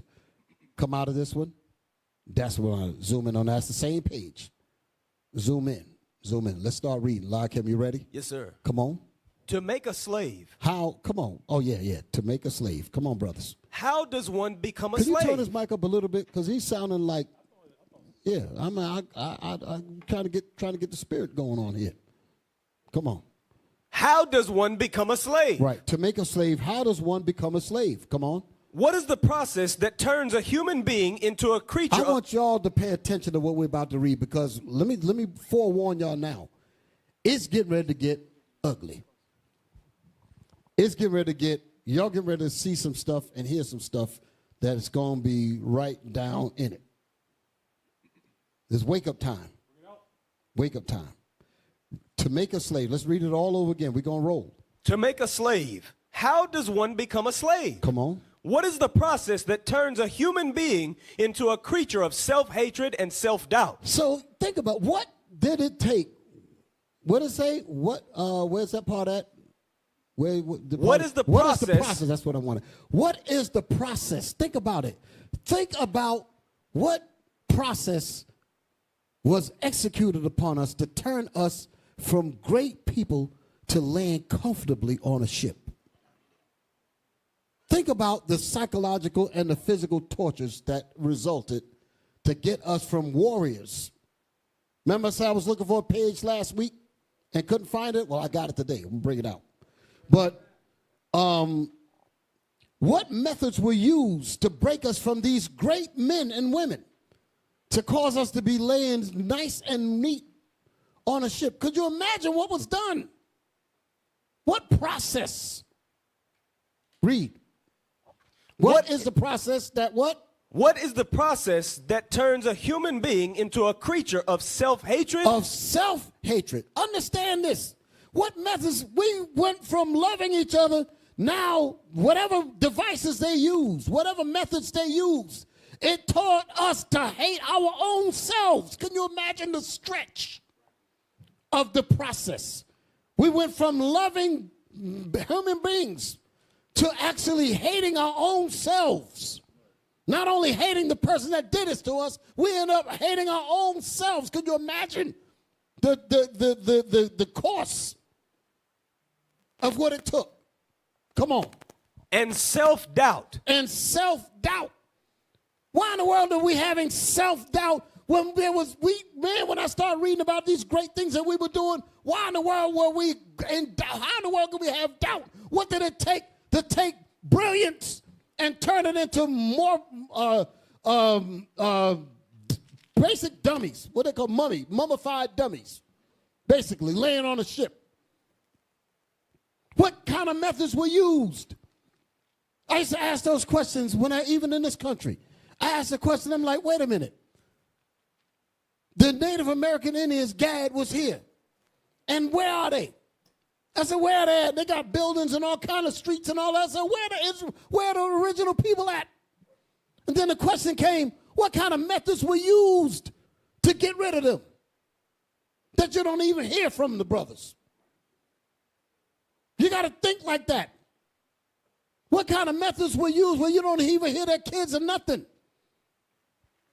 Can you imagine what kind of torture and devices that went down? Where they end up loving the oppressor that did this to them. That's the kind of thinking that I want us to start doing. Read. Someone fully controlled and in fearful awe of another. And he said, what caused us to have self-hatred, self-doubt, someone who is controlled and in fearful awe of another? What makes us so shaky and scared when we were warriors? What kind of methods was used to break us down to this? Come on. Slaveholders developed a system. Slaveholders developed a system. This is your friendly neighborhood white man. He ain't never been white. Come on. It was called seasoning. It was called seasoning. Now, I saw Bishop bring this out on Tuesday the Shout Out Tuesday. He went through this book.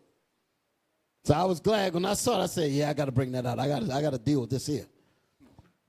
It was called Seasoning. Now, I got books. I didn't even bring the books in to deal with this part here about the things that they would do to season our men and to season our women, the tortures and the different things that they did. I took some stuff off the table because it was that gruesome. Some of the stuff that they did to season us. Even in Hispaniola. That's right, even in Hispaniola. Even during the time of the, what was this guy name? That went back to try to turn the island of Haiti back into slavery. I played it once before, years ago, a couple of years ago, with this man named Edward Scobie that went and did the research and was bringing out the truth about how the French came into Haiti to try to turn the island back to slavery. And the first thing that they did was it was General Rochambeau, that was his name, that went into Haiti. And the first thing he did was grab the pregnant woman and about 9 months ready to pop, grabbed her, tied her to pickets on the ground, hands, legs stretched out, belly full roundness. And he took bloody meat and rubbed it on her pregnant stomach. Then he took out a cage of hungry dogs that was starved for the purpose. And he loosed the dogs onto the woman, and they ate the bloody meat as well as ate through her stomach. And he did that to put all of the rest of the brothers and the sisters that was watching in fear. That was just one act of torture. And they did the same thing in Hispaniola. They did the same thing with Ponce de Leon and what's the other one? Ponce de Leon, there's Hernando Cortez, all them demons. Right, but that's in that book too. But that's what they were doing. So when we talk about the seasoning, these are things that were being done to morph us into this modified behavior of loving to be subservient, to love to let the people walk on us and say, walk over us. We didn't just happen this way. This happened as a result of something. You're not just like this just because. Something was done to you. Something was done to you. That's what you got to understand. Something was done to us. Read. It was called seasoning. It was called seasoning. That's how they seasoned us. Rape black men in front of their families. Rip brothers in half. Tying their legs on horses. And ripping them apart. Beat the horse in one direction. Beat the other horse in the other direction. Tar and feather him until he's ripped apart in front of his family. Cut the woman's stomach open, rip her stomach open and pull the baby, dying baby out of his mother, throw the baby down and smash the baby's head with his boots in front of the other pregnant women and everybody that was made to watch. Seasoning. Seasoning. Read. It was the process under which strong... It was the process. That's what I want y'all to focus on, that process. Process. Go ahead. Under which strong men and women were broken. Under which strong men and women were broken. Were broken. So when you ask the question, how do we end up just laying on them ships like that? Can we put them ships up there? Show that. How do we go from all that strength to this? And that was before we even came over here. That was why we were still there. The dungeons and all that, I'm going to bring all that out. Man, you want to see a crime scene. But you got to understand what happened to us. And when you understand what happened to you, then you know that you must do something. You must stand up. You must put something in order. You must not allow mediocrity and bull crap. Come on, look at this. How in the world are these brothers getting laying down like this? What kind of methods, what kind of process did this? Y'all ain't seen nothing yet. Come on out of this. Let me move on in this lesson. So, finish reading that thing, man. Sir. It was the process under which strong men and women were broken. It was the process of how strong men and women were broken. Come on. Stripped of their dignity. Stripped of our dignity. And tortured. And tortured. So that means we had dignity. We had these things. But we were stripped of it. And then they tortured us. Come on. Seasoning was a brutal system. Seasoning was a brutal system. An organized system. That's the word I want you to focus on. System.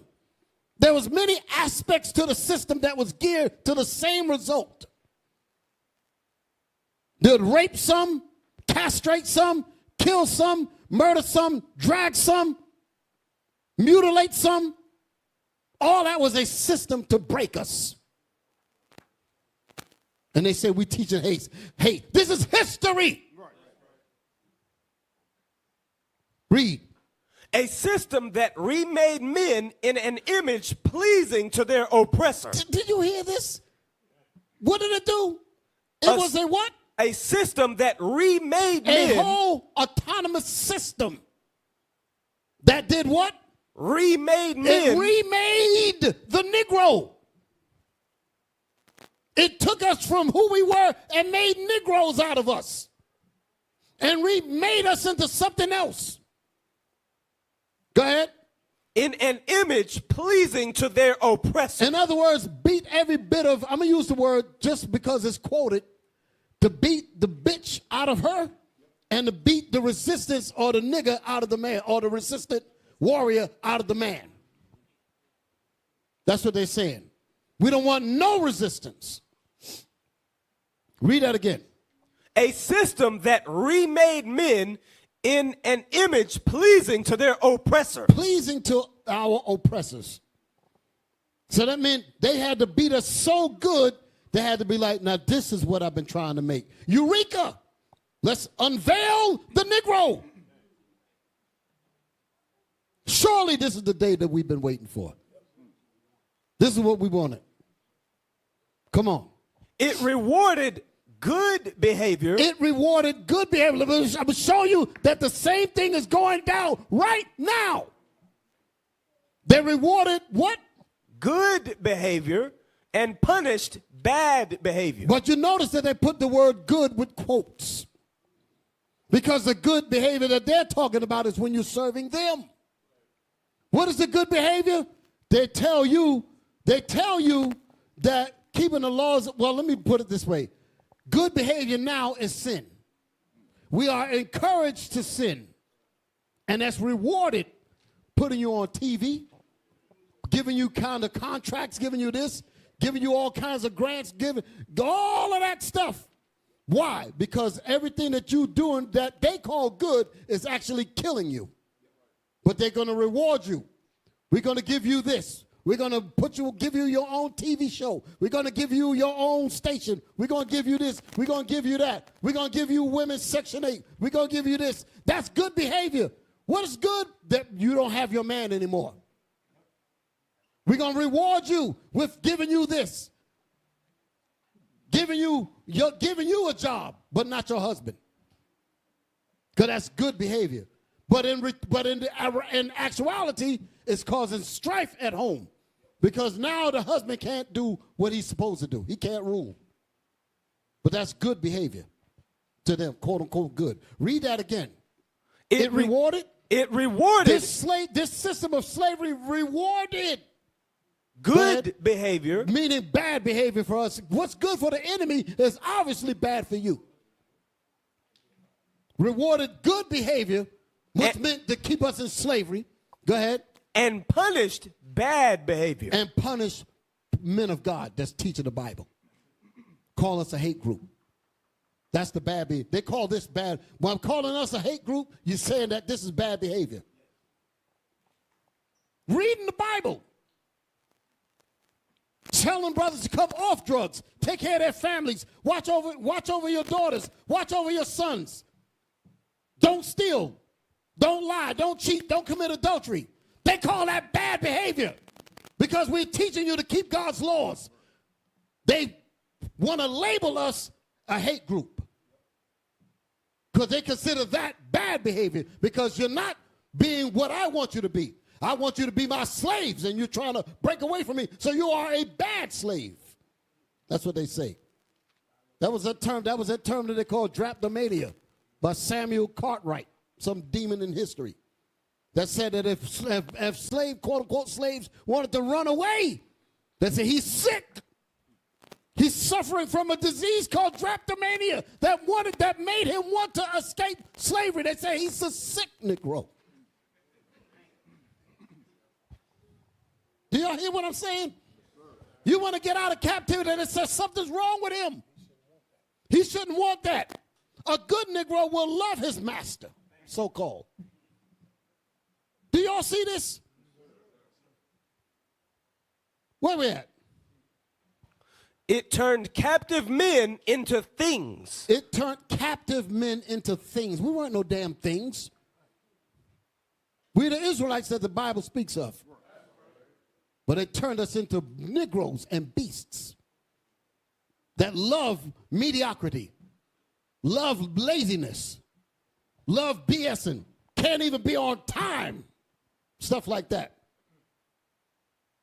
Bring organization to him, he don't know, oh, no, man, you guys this, you guys that. That's a damn product of the damn process you talking to. That's why I say I don't talk to these brothers that got that kind of mindset. Because I know you're sick. That's the reason why I don't argue with them. I say I'm not even arguing with them, man. I'm arguing with a byproduct of slavery. Come on, some damn debate. What the hell are you? Why do I need to debate you? What you doing? Not a damn thing. Sitting on a damn stump somewhere talking about some smoking ganja. Come on, man. Read this thing. It turned captive men into things. It turned captive men into things. Come on. Their captors into beasts. It turned captives into beasts. Go ahead. It turned captors, meaning them. They're the damn beasts, not you. Go ahead. Turned them into beasts. They've been beasts. They ain't turned to no damn beasts. They've been beasts. That's why Isaac called them, where's the skin at? When it came out, they called him Esau. He said, where's the skin? That's what the word Esau means. Wasted away is he. He said, where's the skin at? This is a damn beast. The Bible, the book of Revelation called it a great red beast, does it not? Let's talk about him. He ain't turned him into, he's been a beast from the beginning. Read. The wise slave master never took seriously the belief that my people were natural born slaves. I want to focus on this piece here. At first glance, you might not understand what he's saying. But you got to look a little bit deeper. They ain't got to go too deep. Read that again. The wise slave master. Let us deal wisely with them. Let's put that thought in your head. Read it again. The wise slave master never took seriously the belief that my people were natural born slaves. He knew that we were not slaves naturally. That's what he's saying. He said, these are the Israelites. And he never believed that we were born to be slaves. He knew that we were not born to be that. So because of that, he knew that he had to do some work. So, Bishop, they knew we weren't the cursed children of Ham. Exactly. That's what they're saying. They knew that. Read that again. That's exactly what they're saying there. Read it again. The wise slave master never took seriously the belief that my people were natural born slaves. Go ahead. He knew that African men and women, fresh from the continent, meaning that had our mind and everything together. Go ahead. Had to be broken in. He knew that we had to be broken in. You can't leave them the way they are, because if you leave them in their natural state, they're going to be perfect they're going to be right to each other. We got to modify their behavior. We got to make them into what we want. Go ahead. forced to accept a subservient position. So we had to be forced to accept a subservient. So now we ain't got to be forced at all. Just give them Christianity. They ain't got to force them at all. Now they just take it with ease. But back then they had to force us. I want you to understand, read that whole line again. He knew that African men and women, fresh from the continent, had to be broken in. He knew that we had to be broken in because in our regular strength, you can't deal with us. Go ahead. Forced to accept a subservient position. Forced to accept a subservient position. We had to be forced. Now we do it with ease. Now you got brothers that's claiming to be Israelites that gratify this. Because if they see other brothers trying to do something above that, they say, what the hell are you leaving us down here in this crab barrel for? I said, well, if I get up here, maybe I can help you. If we premier, as everybody's saying. I don't even get off on that kind of stuff because we all still in hell. Y'all understand me? Come on back. Come on back to where we was at. Don't change up. Read. Slaves could never be trusted fully. Men wanted to be free. Men, we wanted to be free. We wanted to be autonomous. Go ahead. If slavery were to work, if the process and the society and the system of slavery was to work, listen. If strong men and succeeding generations were to wear the yoke of bondage, if we were to comfortably put on the yoke of bondage and want to keep it, go ahead. Their psychology would have to be altered. Did you hear that? Their psychology would have to be altered, changed. Their minds would have to be changed. In comes Christianity. That's what that's talking about. Do y'all see this? By us understanding what happened to us forces you to change. Forces you to be like, okay, I see what's happening. It's got to forge me into standing up. It's forcing me to do what I know I'm supposed to do. I can no longer sit in the comforts of bowel movement. I can't do that. I have to stand up. That's what this history is supposed to do. So there's a purpose for this history. The Bible says, remember the days of old, consider the years of many generations. That's what the Bible says. So what do people say that history doesn't have a role in how we are to go forward? You have to have that thing. Where we at? So that was it on that, right? No, sir. Oh, no, that's all that I want. I want no more out of that. So I got the slave ships. Now, like I point out, let me go back to my, read Psalms, because here's the point, Psalms 94:16. Let's read that. Because I wanted to make the point again that we were made, forced, and physically and psychologically tortured to ingest this non-productive mindset as if it was our culture and destiny. Y'all heard me? If we're going to call ourselves men, then where is the manhood? Where is the manhood? Where's the manhood in us that's going to stand up and correct the disunity that we are all suffering from as a result of this disunity and not keeping the commandments of God? We're unified in being evil and wicked. Psalms chapter 94, verse 16. Who will rise up for me against the evildoers? Where's the manhood in this? Who will rise up?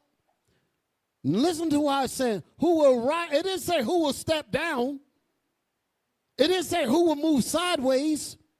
It said who will rise up from being on the ground that you allowed people to walk on top of you. Who will stand up after being walked upon?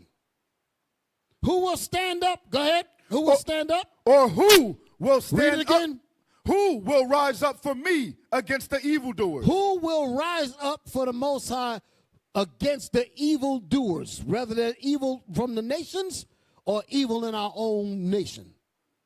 Well, if we see evil anywhere, we're supposed to be that voice and that action to stop it, to put an end to it, to organize to stop it, to organize to put an end to it. If you can't do that, then what is the purpose of being a man? That's the manhood that I'm talking about. If we cannot organize to the point where we can say, listen, this evil has got to stop, Then we said, well, you know what? We can't do that. We got to let somebody else do that. Then what the hell are you wearing a badge of manhood for? Who else are you going to sit down and say, okay, I'm too weak, too sissified, too punk fried, too dip fried, just fried to stand up.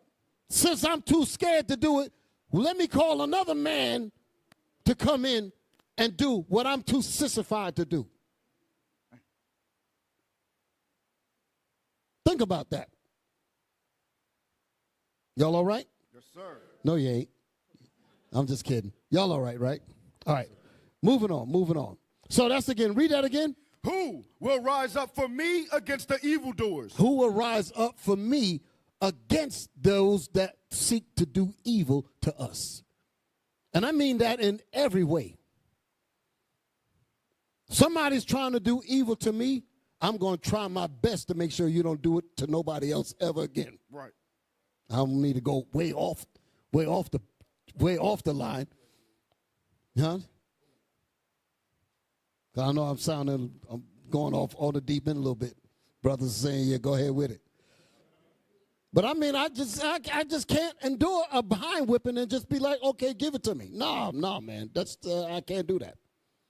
Then I got a question of my manhood. If I got the ability to stop you from bringing harm to me or my family, then you're going to get it. I ain't got that Christian bubbly madness in my head. Let me stop before I go too far. Y'all all right? Yes, sir. Okay. So read that once again. Let me get back on the good foot. Yes, sir. Psalms chapter 94, verse 16. That was a good foot that I was on, but I'm going to lean back a little bit. Come on. Who will rise up for me against the evildoers? Who will rise up for me against the evildoers, the prophet said. Come on. Or who will stand up for me against the workers of iniquity? Who will stand up for me against the workers of iniquity? So this is where Leviticus 5:1 comes in. Can we read that real quick? Let's read that. Because this is what this means.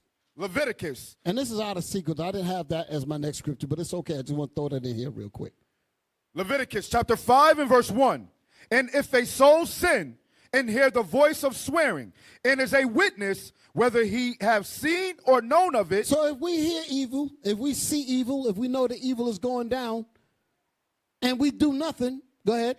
If he do not utter it, then he shall bear his iniquity. Then you bring the iniquity not only on yourself, but everybody around you. So we have to stand up to make sure that evil does not persist. We cannot be afraid to check each other. We cannot be afraid to correct each other. That's the love of neighbors that the Bible's talking about, by the way. That the love of neighbors ain't talking about hugging and kissing. It's talking about being able to tell him the love of the Bible, which is the commandments. Brother, you breaking the laws of the Most High. Sister, you breaking the laws of the Most High. Get your behind in order or get out. Y'all understand that? That's how you got to be. That's the love I have for you. Because if I don't tell you that, you're going to end up getting torn up by the Most High. And then I'll fall up underneath that category that Ezekiel talked about, that if you don't warn the wicked of his way, and they die because of that wickedness, the blood of their death is going to be on my hands because I knew better and I didn't say anything. Read. So that was it on that, right? Yes, sir. Okay, all praises. So now, like I said, if we don't stand up as men to keep God's commandment in unity, then the curse of disunity and reproach comes into our lives. Give me the book of Judith. Judith chapter 5, verse 1. We're going to read a little bit of history. Then we're going to get into the ugly history. Y'all all right? Try to follow me. I'm trying to keep everything in step. Sisters, y'all with me? Brothers, y'all with me? All right. Read.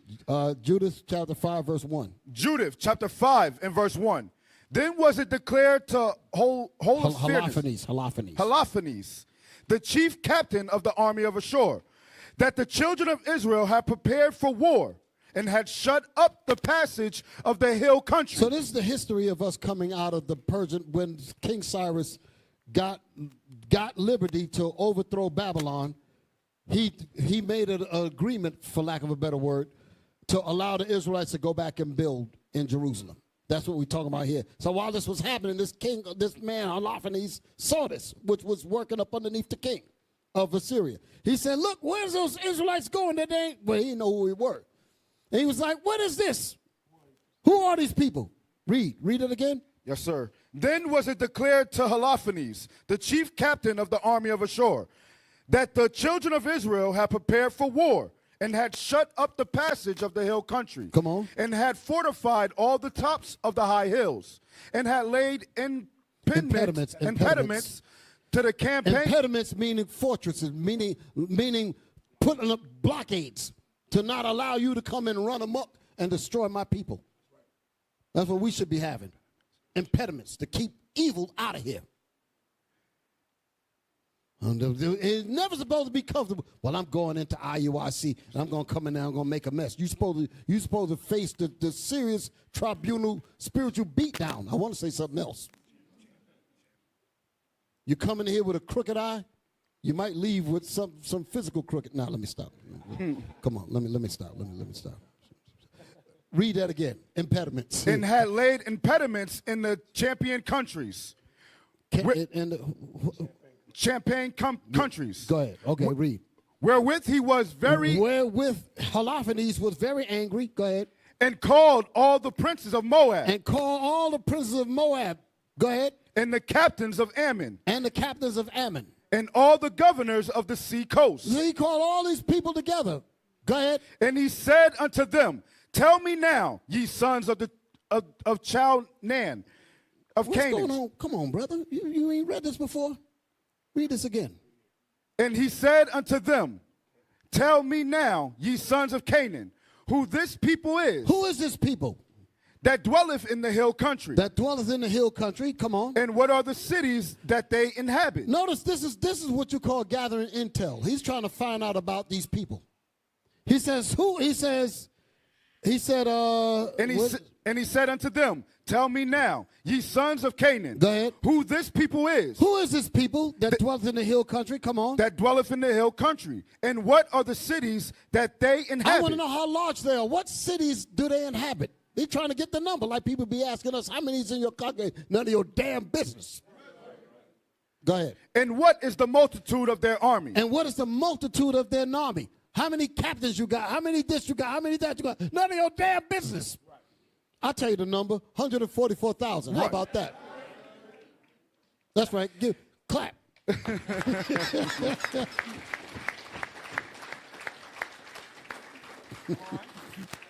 And wherein is their power and strength? And where? Listen to the whole. This is the part right here.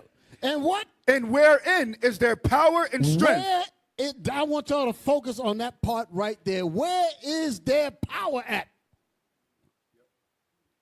What's important about that? Give me that scripture about the strong man. Anybody remember where that's at? Yes. Is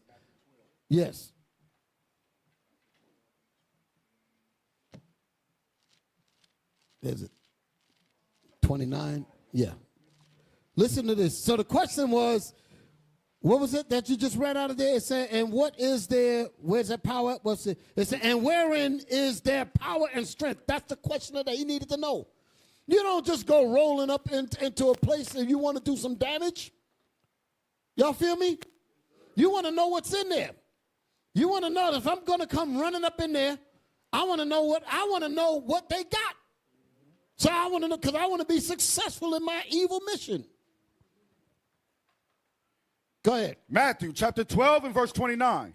Or else, how can one enter into a strong man's house and spoil his goods? How could a thief enter into a strong man's house, go ahead, and spoil his goods? Except he first bind the strong man. He has to find out what made the strong man strong so that he can bind him. That's what the nations did with us. They took our cords from us, cast away our cords. Give me that.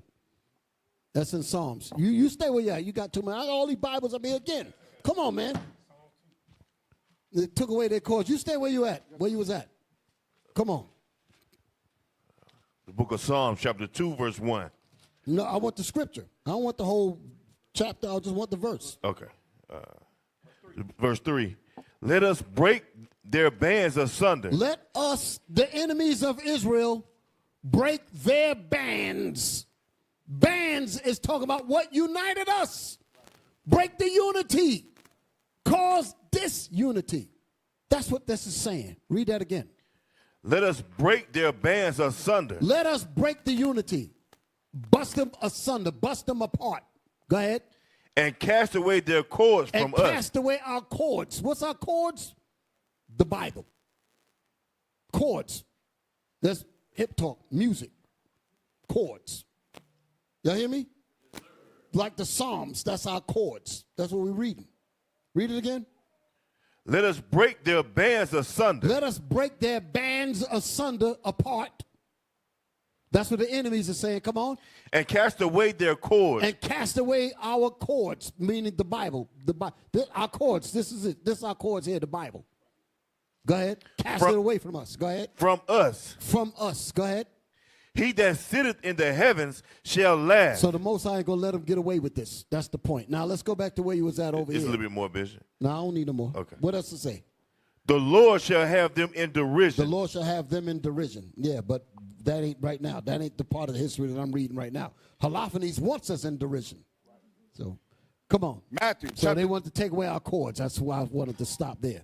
Where you at? Matthew chapter 12, verse 29. Come on. Or else, how can one enter into a strong man's house and spoil his goods? How would they spoil our goods? How would they take our resources? How would they take our minds? How would they use our bodies? You got to look at all of that. How do they break us and season us to be completely subservient? How do they did that? They had to get away. They had to get us away from our strength. That's what we're reading here. Read. Except he first bind the strong man. Go ahead. And then he will spoil his house. So they bound the strong man. They bound us by taking away our Bible and made it did this Christianity stupidity. They took the Bible and basically urinated on it with this so-called Christianity garbage. And you think the Bible has anything to do with that white supremacist Christianity junk. That's not the Bible. That's not the Bible. Christianity has nothing to do with the Bible. The Bible mentions Christians, which are the anointed people of God, which are the Israelites. It's got nothing to do with that demonized doctrine called Christianity. That's not the Bible. Understand that. So they had to get rid of our Bible and give it back to us, basically, with lies in Christianity. The Most High, now that part with the derision comes in, because the Most High is going to take the same Bible that you thought you were going to beat us down with. We're going to take this Bible and tear this whole system down by the word of the Most High. Now, where we at? Judith chapter 5 and verse 3. And he said unto them, tell me now, ye sons of Canaan, who this people is. Who are this people? That dwelleth in the hill country. That dwelleth in the hill country. And what are the cities that they inhabit? Come on. And what is the multitude of their army? Come on. And wherein is their power? Where is their power and their strength at? Because I need to know what I'm going up against. He's counting the cost so you can understand, like the scriptures talk about. You got to count the cost. He needs to know what I'm going to face when I go and attack them. And if I got them in sin, if I got them in nastiness and filthiness, then I'm going to win. Because that's the day that I'm looking for. That's how he's dealing with us. Keep us in sin. Keep us in this dumb Christian garbage. Hollering and running all over the daggone church looking like a damn fool. That ain't the Bible. That's a demon. Right. Read. And wherein is their power and strength? Where is their power and their strength at? Come on. And what king is set over them? And who's their leader? Go ahead. Or captain of their army? Who's the captain of their army? Who's putting all these men in order? Can you imagine how many evil prayers that these nookers and these enemies are trying to find out who's prominent in this nation to hope that they get sick, to hope that this happens? They got people praying for our death every day. And I hope the Lord kill their asses.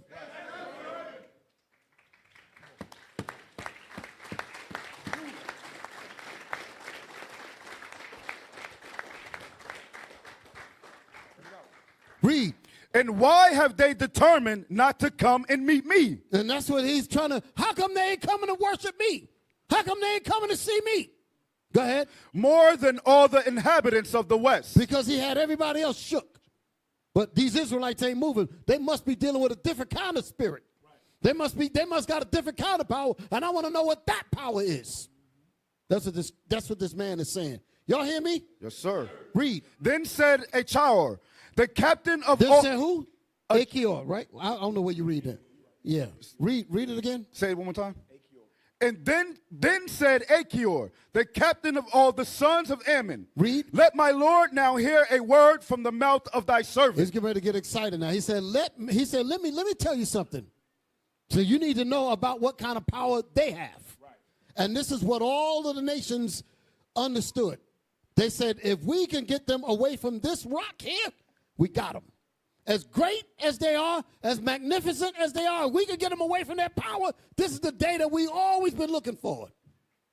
Read. And I will declare unto thee the truth concerning this people. So this guy, Achior, knew the whole history, and he's getting ready to run it down to Holophanes. That's the point. What verse you in? Verse 5. Read. Which dwelleth near thee. So I'm going to tell you about these people that you're asking about. And you better listen good. That's basically what he's telling them. Go ahead. And inhabiteth the hill countries. Come on. And there shall no lie come out of the mouth of thy servant. He said, listen, I'm going to tell you the straight up truth. You might not like what I say, but I'm going to give it to you so you know, be forewarned about this people here. There ain't no lie going to come out of my mouth when I talk to you. You might not even like what I say. Because I think they got mad at him later on. Okay? It reminds me of the brother, what was it, Micaiah in the book of Kings. He said, didn't I tell you this guy wasn't going to tell you? You know he was going to always say something that you ain't going to like. Because he was always telling the truth. Read. These people are descendants of the Chaldeans. So holy. He said, listen, let me tell you about these people. These are the people that descended from the Chaldees. Talking about the Israelites coming from Abraham, the Chaldees and all that. That's what he's talking about. These are the Israelites, just to make it simple. Y'all all right? So now, this servant runs the whole history down to the point of the time of Ezra and Nehemiah. That's the time period that we're in historically. That's coming out of this time period here. Give me the book of Ezra. Ezra chapter 1. Ezra chapter 1. This is this time period that Holophanes was speaking about. This is all occurring around the same time period. Ezra chapter 1, verse 1. Ezra chapter 1 and verse 1. Now in the first year of Cyrus, king of Persia, that the word of the Lord by the mouth of Jeremiah might be fulfilled, the Lord stirred up the spirit of Cyrus, king of Persia, that he made a proclamation throughout all his kingdom, and put it also in writing, saying, Thus saith Cyrus, king of Persia, the Lord God of heaven, have given me all the kingdoms of the earth. So he was somewhat thanking the Most High because the Most High gave him the power to overthrow Babylon. Y'all all right? So that means the nations at some point feared the Most High too. He said, well, listen, if you give me the power to overthrow Babylon, I'm going to allow your people to go back and build. That was the decree. Everybody's with me? Come on. Y'all all right? Yes, read. And he have charged me to build him an house at Meaning Jerusalem. to let the Israelites build. He ain't build it. He said he charged him to allow Israel to go back and build. Go ahead. Which is in Judea and Judah. Which is in Jerusalem. Go ahead. Which is there among you of all his people. His God be with him, and let him... Read it again, third verse. Verse 3. Who is there I thought you said something else. Who is there among you? Go ahead. Who is there among you of all his people? Come on. His God be with him. In other words, which of you Israelites are going to go and build, and which one of you are going to join them? So that's what the decree was about, allowing them to go build. Come on. And let him go up to Jerusalem, which is in Judah, and build the house of the Lord. Meaning we had to go back and build the temple again. This goes into when you read in the book of, Psalms 137, when the Edomites had destroyed it, when Babylon had destroyed it. That's what we had to go back and rebuild that. Y'all hear me? When y'all read that history, that's what this was talking about. When they came in and they destroyed, and Esau helped them and put their hands on our substance and put their hands on us. That's why he said, remember, O Lord, the children of Edom in the day of thy destruction, when they said, race it, meaning destroy it, even to the foundation thereof. So that's the time period. We're rebuilding what was destroyed then. Y'all all right? Yes, sir. Read. And let him go up to Jerusalem. So we had to rebuild the temple. Come on. Which is in Judah, and built the house of the Lord God of Israel. Go ahead. He is the God which is in Jerusalem. He is the God which is in Jerusalem. Read on. And whosoever remaineth in any place where he sojourneth, let the men of his place help him with silver. So we had to go back and rebuild and put all that, because they stole our silver. They stole all that when they plundered our temple. Then they took all that out. So all that was to be replaced. Come on. And with gold, and with goods, and with beasts, beside the free will offering for the house of God that is in Jerusalem. So understand what's happening here. Israel is allowed to go back and build. That's what the book of Ezra is talking about. Ezra is talking about. Okay? So that's that time period. And guess what? King Cyrus did not tax the Israelites during this decree. So guess what? I'm going to make some people mad. The Israelites had a 501c3. Right. Bring it out. I'm going to leave it there. I know the Nookers is like breaking furniture and all that. You know, I hate that nigga out there. But there's a scripture, I forget where it's at. I think it's in Baruch, one of the scriptures, where it actually talks about they was released from, right. Okay, so it's actually recorded in there where they allowed us to go and build. Okay. Now, with that being said, were you going to get in and read it? You was looking? Well, bring it out. Since we're there. Same time period. First Ezra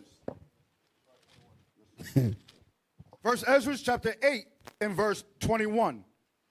Let all things be performed after the law of God diligently unto the Most High God, that wrath come not upon the kingdom of the king and his sons. Did you hear this? So that's the liberty that he's going to give Israel, because he don't want the wrath of the Most High on him, because he made that decree to let Israel go back and build. Read. I command you also that ye require no tax.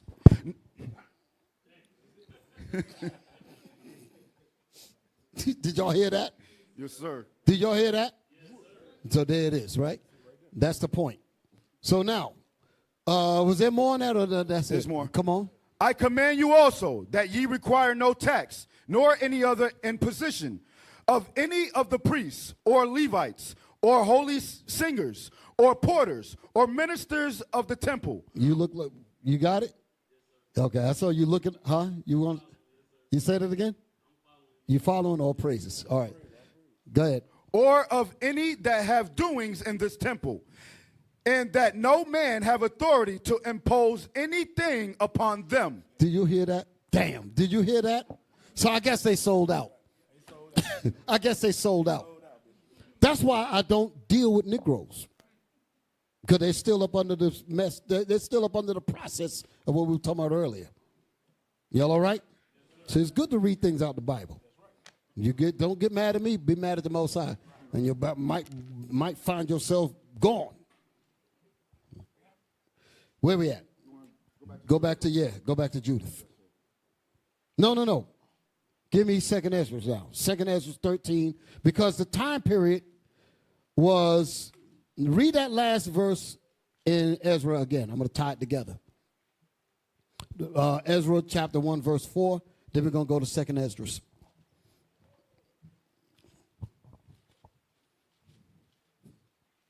Ezra chapter 1 and verse 4. And whosoever remaineth in any place where he sojourneth, let the men of his place help him with silver and with gold and with goods. So were they being taxed with these things?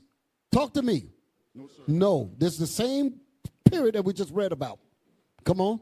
And with beasts. And with beasts, come on. Beside the free will offering. Beside the free will offering. For the house of God that is in Jerusalem. So the Most High had the spirit on Cyrus and the people in this province to allow us to go back and build. So that's the part that I'm bringing y'all up to that part of the history. Everybody's with me so far? So now we're going back. So understand, because I'm about to read it, understand what captivity we're coming out of. Babylon was overthrown by Persia, which is what Cyrus was thinking, quote unquote, thanking the Most High for. And in that thanks, he allowed Israel to go back and build. Okay, so keep that in mind. Babylon and Persia. Everybody's with me so far? Okay, now, 2nd Ezra chapter 13 and verse 40. Yes, sir. 2nd Ezra chapter 13 and verse 40. Those are the 10 tribes which were carried away prisoners out of their own land in the time of Hosea the king, whom Salmanasar, the king of Assyria, led away captive. So let me give you, Assyria was the king that came against Israel when the kingdom was divided. Okay, you had southern kingdom, which was Judah, Benjamin, and Levi primarily. Then you had northern kingdom, which was at the top end of it when you look on some of the maps. Assyria came in and took the top part of the Israelites, which was the kingdom of Israel, and took them into Assyria in captivity. Then Babylon came in and came against Judah and came against Assyria. Took Assyria down, and then they moved on Judah in that order, actually. They came and they took Assyria down and took Assyria's captives, which was northern kingdom of Israel. Then they came into Judah and took Judah. Now all 12 tribes is in captivity under Babylon. And when they came and took Judah, that's when they destroyed the temple. Y'all all right? Yes, sir. That's that history there. So now all of the 12 tribes is in captivity under Babylon. Then Persia comes up. Persia comes in and takes down Babylon.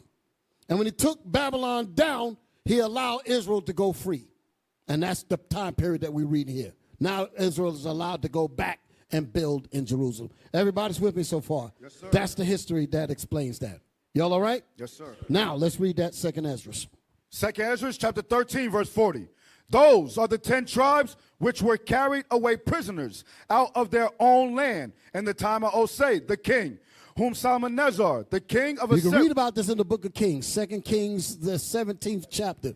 You can read that. You can read this history that we're reading about. Come on. The king of Assyria led away captive, and he carried them over the waters. And so came they into another land. And that was Assyria. And so came northern kingdom into another land, which was Assyria's captivity. Come on. But they took this counsel among themselves. Wait a minute now. It jumped a whole lot with that part there. But what? But they took this counsel among themselves. What's happening here? What's the counsel that they took? What's the counsel that they took? Nobody knows. I'm going to have to tell it because the way it's written, you would be completely lost. The counsel that they took was counsel among themselves to not follow what King Cyrus had decreed. I'm going to explain that. In this verse, what verse are we reading? Verse 41. So verse 40 is talking about us going into, listen good, and write this in your notes. Verse 40 is dealing with the Israelites that have been brought into captivity, meaning northern kingdom brought into captivity up underneath Salmanasar, the king of Assyria, and took northern kingdom into captivity. That's what verse 40 is talking about, right? And that's where they're at. Read 40 again. Verse 40. Those are the 10 tribes which were carried away prisoners out of their own land. Why is it saying 10? That's the proof that it wasn't all the 12. That was northern kingdom. That's why it's saying 10. Dan was among them. Okay, read. Out of their own land. Out of their own land. In the time of Hosea the king. In the time of Hosea the king. Go ahead. Whom Salmanasar. That was the king of Assyria at that time. Come on. The king of Assyria led away captive, and he carried them over the waters. And he carried the northern kingdom over the waters. Go ahead. And so came they into another land. And so came they into Assyria, into captivity in Assyria. Read. But they took this counsel among themselves. Now verse 41 jumps through Babylon all the way to Persia. So 3 empires are explained from verse 40 to 41. It went through 3. It went from Assyria to Babylon to Persia. That's where it's at. Verse 41 is talking about Persia. Verse 41 is talking about what we're reading in Ezra. E-Z-R-A. That's what verse 41 is about. Y'all hear me? Yes, sir. Y'all got that in your notes? Read. But they took they took this counsel. What is this counsel? Go back to Ezra again. Go back to Ezra again. We're going to read the counsel. Ezra about let his God be with him. That verse. What verse was that? Who is among you? Verse 3. Ezra chapter 1 and read verse 2, and then it says, then thus saith Cyrus, king of Persia. So this is Persia giving out this word, this counsel, so to speak. Now read verse 3. Ezra chapter 1 and verse 3. Who is there among you of all his people? Come on. His God be with him. His God be with him. Go ahead. And let him go up to Jerusalem. That's the counsel, to go up to Jerusalem and build. Nehemiah, Ezra. That's what's talking about. Zerubbabel and all that. Y'all hear me? Yes, sir.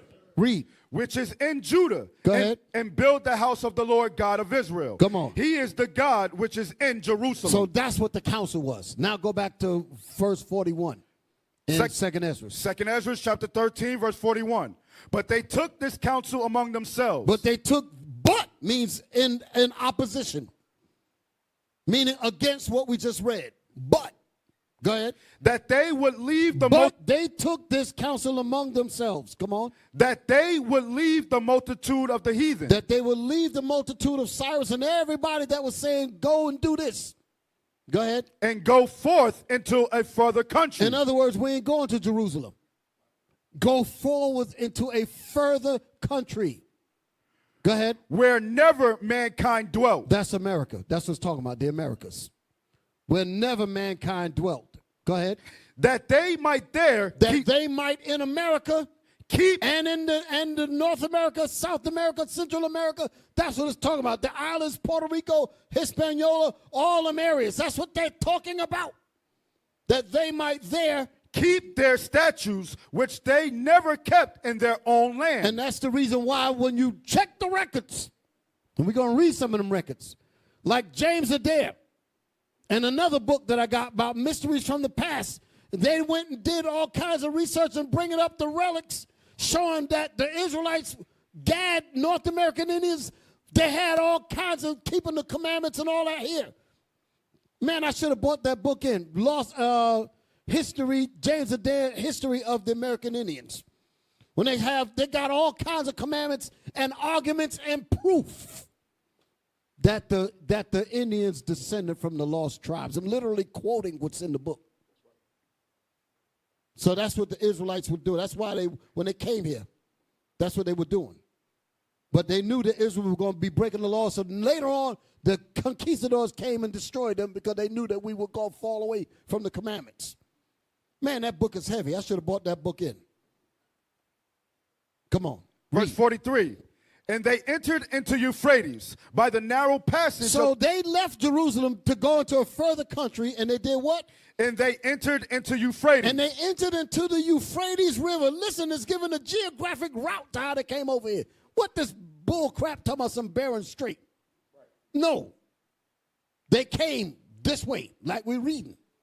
Read. And they entered into Euphrates. And they entered into the Euphrates River. Listen good. By the narrow passage of the river. By the narrow passages of the river. Who's doing this? I mean, who's going? The tribes of Israel. The ones that said that we're going to go into a further country. So we're not going to Jerusalem and build. We're going to a further country. All that was by the Most High. Read. For the Most High then showed signs for them. Wait a minute. For the Most High guided them.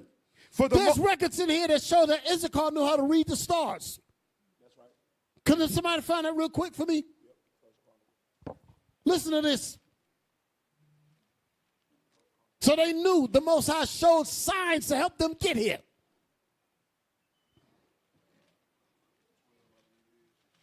I forget where these scriptures are. I'm just remembering from years ago. You got it? 1 Chronicles chapter 12 and verse 32. And of the children of Issachar, which were men that had understanding of the times to know what Israel ought to do. The heads of them were 200, and all their brethren were at their commandment. Of Zebulun, such as went. That was it. Read it again. And of the children of Issachar, which were men that had understanding of the times. That had understanding of the times. Go ahead. to know what Israel ought to do. So they were able to read the stars. They were able to read, they knew what a North Star, they knew all that. There's astrology, they knew that. This ain't no voodoo stuff either. Somebody going crazy. Y'all all right? Yes, sir. So let's go back to where we was at. Ezra's. 2nd Ezra chapter 13 and verse 44. For the Most High then showed signs for them. Showed signs for them. Come on. And held still the flood. And hell still made sure that the waters weren't too turbulent. That's what it's talking about. Go ahead. Till they were passed over. Until they were passed over. Listen good. For through that country there was a great way to go. There was a great way to go. Namely, of a year and a half. Namely, of a year and a half. In the same region. So that's how long it took for all those tribes to make it over here. Because they had to stop and all that. They had to make all kinds of stops and all that. It took a year and a half. So you know there was a lot of things that were going on from here to there. Come on. In the same region is called Arsareth. And the same region is called Arsareth. Y'all got it? Look it up over there. Y'all should have been getting it already.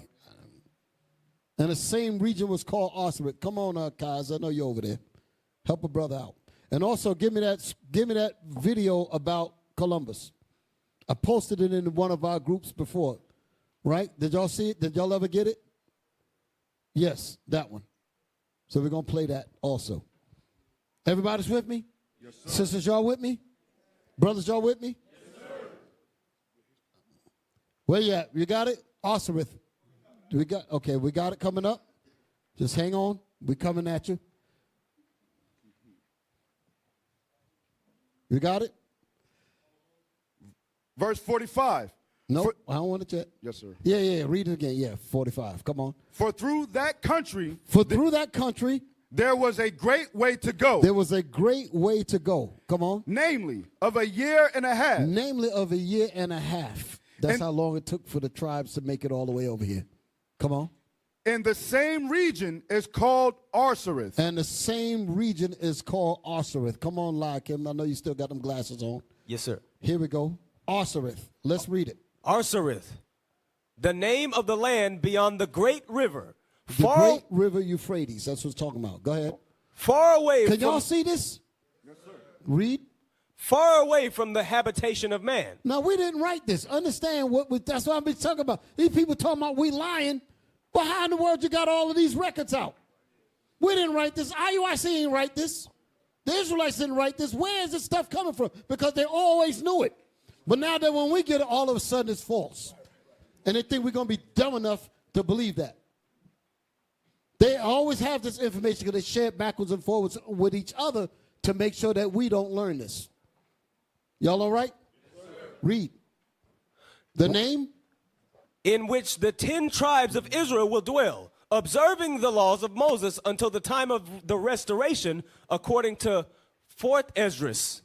Right. Verse 45. When it says the 4th Esdras, they got it written right. Even the 2nd Esdras in the Bible. Let me explain why I'm saying 4th Esdras. Because the first book of Ezra is Ezra, E-Z-R-A. Nehemiah is the second book. First Esdras in the Apocrypha is 3rd Esdras, so you can understand. And 2nd Ezra is known as the 4th Esdras. Y'all understand that? So that's why I say it's all in the same time period. Ezra, the book of Ezra, and the book of Nehemiah is the first and second book of Ezra. And then in the first book of Ezra in the Apocrypha is actually the 3rd book, and the 2nd Ezra is the 4th book. All of this is the books of Ezra. Everybody's with me? Yes, okay. Read that again. In which the 10... Did we find the video? Okay. Read this again. The name we're reading about the name Arsareth. Read. The name of the land beyond the great river, far away from the habitation of man, in which the 10 tribes of Israel will dwell. Which is the same 10 tribes that we was reading about. Come on. Observing the laws of Moses. That's why I said go where we were able to practice their customs, their laws in another land. Read. Until the time of the restoration. And we're about to read that time of restoration coming up right now. According to what? According to 4th Esdras. Meaning 2nd Esdras. Verse 45. Verse 45, that's exactly the verse that we're reading. Read verse 45 again. Verse 45. For through that country there was a great way to go, namely of 1.5 years. And the same region is called Arsareth. And the same region is called Arsareth. Now, where does it say? There was one here where it said, yes, read Columbus. Yes, that's what I needed. According to 4th Ezra, chapter 13, verse 45. Columbus identified Listen America. good. Say it again. Columbus identified America with this land. Read it again. Columbus identified America with this land. So Columbus knew that America was this land that the Bible is talking about. Do y'all understand that? Yes, sir. So when I made the point that they came over here, they knew Israel was here.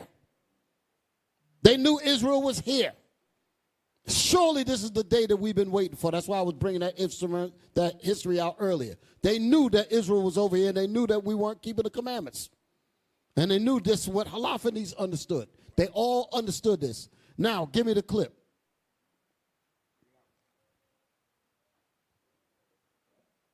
Give them the disclaimer, because I know they're going to act up. Hold it. This is the movie called 1492 Conquest of Paradise, okay? How Christopher Columbus found the New World. That's the clip that we're about to see, okay? A lot of people probably went, well, not us, the Israelites, we knew better than this, but a lot of people probably went and saw this movie in the theater and didn't pick up on none of this, like they usually do. A lot of the times these movies come out and people go and see these movies, don't know what the hell they're looking at. One of these days, I'm gonna do a class on natural born killers. I know you don't want me to do that one. Trust me, you don't. I'm just throwing that out there. I've always been talking about that for years. I have not mentioned that in a while, but I just throw it out there a little bit. But that's another subject. Don't put your mind on it. That's later. But natural born killers is about Esau, the white man being the devil. That's what the whole movie is about, from A to Z. Soon as the first blip come on the screen to when the last credit roll, the whole movie is about the white man being the devil. The white man, white woman, and the children being the devil, period, point blank. It ain't about nothing else.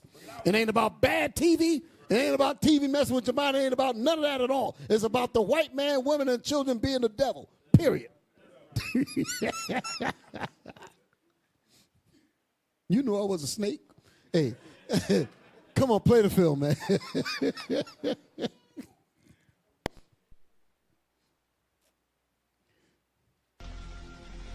Why do you wish to sail west? To open a new route to Asia. Asia is the richest kingdom, the land of spices and gold. At the moment, there are only two ways of reaching it. By sea, sailing around the African continent. The journey takes a year, or by land. But the Turks have closed this route to all Christians. There is a third way. By sailing west across the ocean sea. By sailing west across the ocean sea. Listen good. Come on. He said what? Back it up. Good, what that friar about to say, that dude. There is a third way. By sailing west across the ocean sea.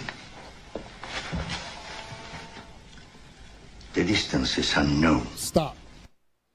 He said the distance is unknown. The Bible says, for there was a great way to go. I want y'all to see the connection. A great way to go. It's talking about the same thing. It's getting ready to get heavier. How many of y'all have not seen this? Hands up. Oh, Lord. Gee whiz. Man, that's the whole classroom. Wow. Damn. The whole class, damn near all of y'all have not seen this. Oh, man, y'all getting a treat today. Play it. He said the distance is unknown. It is said to be infinite. Go ahead. It's said to be infinite.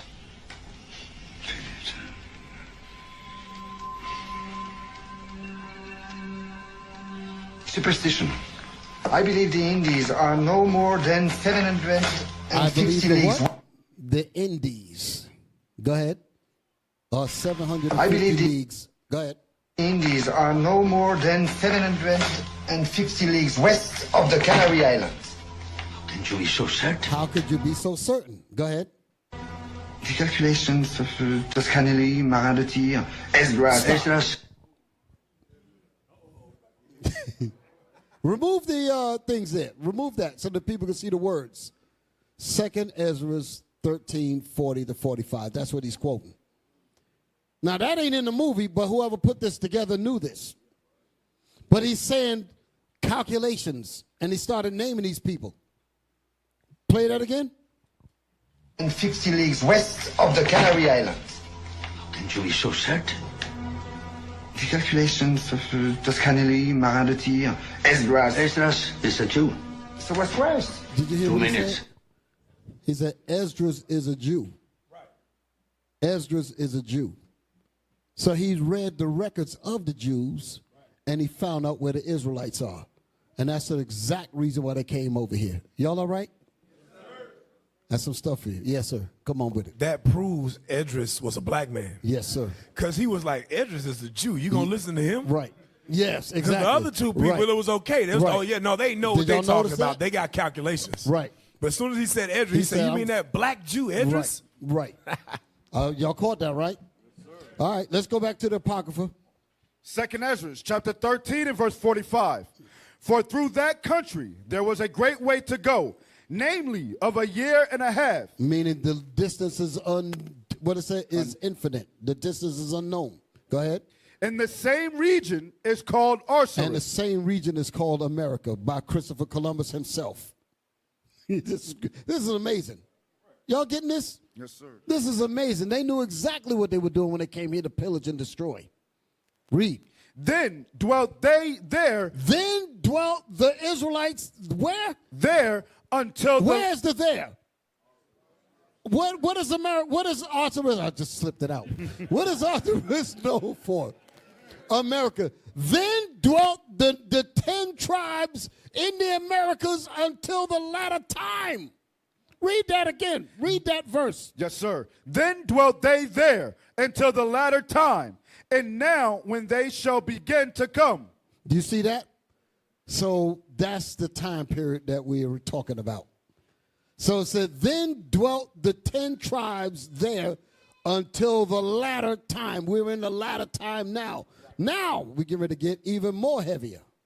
Now we get ready to get even more heavy. Because this is where we are today. Go back to Judith. Let me see. I want to make sure I ain't leaving out nothing. Yes. Before I go back to Judith, go to my book, Lost Tribes and Promised Lands. Lost Tribes and Promised Lands. Show the book. Now, I've seen the price of this book go all over the place, but I bought the book for $13 in New York, in Harlem on the street, 125th Street. And I've seen this book go all the way up to $1,000 at a time. That's right. $1,000, 900 and no, it was more than that. It was more than that. There's a clip that I did that I think Captain Zephaniah, he did a little video on it when I was speaking about this book. And I think the book had went up to like a couple of thousands of dollars. It was like $2,900 something. This one book, down to $3,000. Wow, and I got it for $13.50. And the price is on the book. It's on the back jacket, literally on it. But that ain't what you're going to pay when you order it. Y'all all right? All right, let's go inside the book. Lost Tribes, hold it. Lost Tribes and Promised Lands by Ronald Sanders, okay? Let's go inside the book. Let's start, zoom in. I need to be able to see where we're at because I ain't going to read all of this. Let's see. There's a page before that. Hold up, let me see something.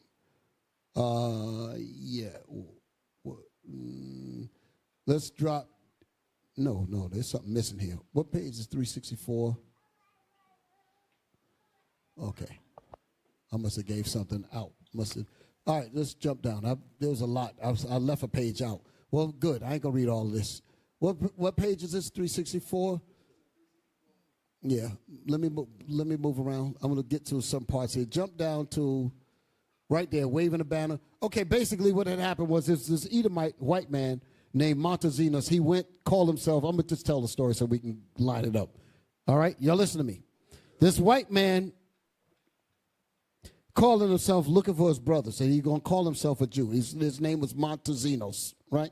And he wanted to speak with one of the Indian guides named Francisco. Francisco was the Indian guide that was basically going to lead him to where his quote-unquote brothers are. Everybody's with me? So when he meets up with Francisco, he's talking to him, and he says, I'm looking for my Jewish brothers. Now, he's a white dude looking for his brothers that's over there. So the two of them marching around and trying to find to the point where they're actually going to go over. So read from where it says waving a banner. Waving a banner high in the air. So let me see what was before. Hold it. Move up before that. I'm thinking of this computer. Come up, scroll up. Hold it. Montezinos. Okay. Read that. Montezinos. Start from there. Montezinos. Montezinos' story, unclear as to the circumstances of his incarceration, is equally unclear as to those of his release. Because he was locked up. Go ahead. But released he was. This is the white man now. Montezinos. Come on. And he immediately went to Francisco. Y'all pay attention, because if y'all have, how many of y'all do not know what I'm about to read? Hands up. Hands up high. Wow, we got a lot of people up in here. Oh, man, y'all get ready to get it again. Come on, read. Revealing himself as a Jew. So Montezinos, he said, I'm going to go out and I'm going to say that I'm a Jew. Go ahead. Montezinos proclaimed his conviction that Francisco's hidden people were of the same race as he. You hear this? So Francisco, he's telling Francisco, he said, listen, these people are the same people as me, and I'm going to convince you that these are my people. Come on. Would Francisco lead him to them? Would he lead Montezinos to his brothers? I want everybody to follow me. Y'all with me so far? Read on. The two men were soon back in the rugged mountains in which Francisco had made his initial revelation. Read. Marching relentlessly for a week before they finally came to a halt. Come on. It was a Saturday. It was a Saturday Sabbath. It was a Saturday Sabbath. Read. Montezinos makes a point of telling us, and they had come to a river larger than the Duero. Are there echoes of the Sambatyon in all of this? Come on. Here, Francisco. Here, the Indian guide turns to Montezinos and he said, here is what? Here, Francisco announced, is where your brothers will be seen. Here, if you wait here, your brothers are going to appear, because they do this every Saturday. Read. Waving a banner high in the air, the Indian guide soon was greeted by a puff of smoke far beyond the other bank of the river. In response to his signal, the two men waited. Eventually, a canoe appeared. Meaning, here they come. Bearing 3 men and a woman. 3 men was in this canoe and a woman was in this canoe. Come on. All of them Indians. What? Indians. All of them Indians. Go ahead. To the place where Francisco and Montezinos were standing at the water's edge. So they came off, the boat came over to where they was at. Everybody's with me so far. Sisters, y'all with me? Come on. The woman got off and spoke to Francisco in an Indian tongue that Montezinos could not understand. So the Indian guy was able to speak to the brothers and the sister that was in the boat. Go ahead. Although he could perceive that he was being identified. He knew that they were talking about me. That's what Montezinos is saying. I could tell that they're talking about me. Go ahead. In the conversation. She then turned to her male companions to So Francisco is speaking to the woman and the men are still in the boat. So when he's finished speaking to her, she turns to the men that was still in the boat.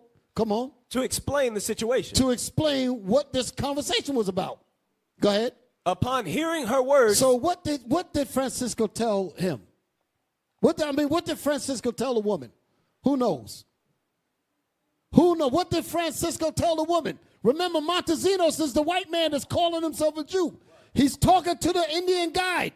And he's telling him, say, listen, these are my people. So the guy goes and tells the woman. So what is the woman going to tell the men? These are my people. Come on, brothers, wake up. This is your brother. Y'all understand that? Do you sisters understand that? That's what I hope I ain't losing anybody. I see people kind of just. Y'all all right? Okay, so he's telling them that. Read. Upon Upon hearing her words, they Upon rose. The three men that was in the boat, upon hearing her words to them about who Montezinos was, come on. Upon hearing her words, they rose. They rose, Went over to Montezinos, the white man that say he's a Jew.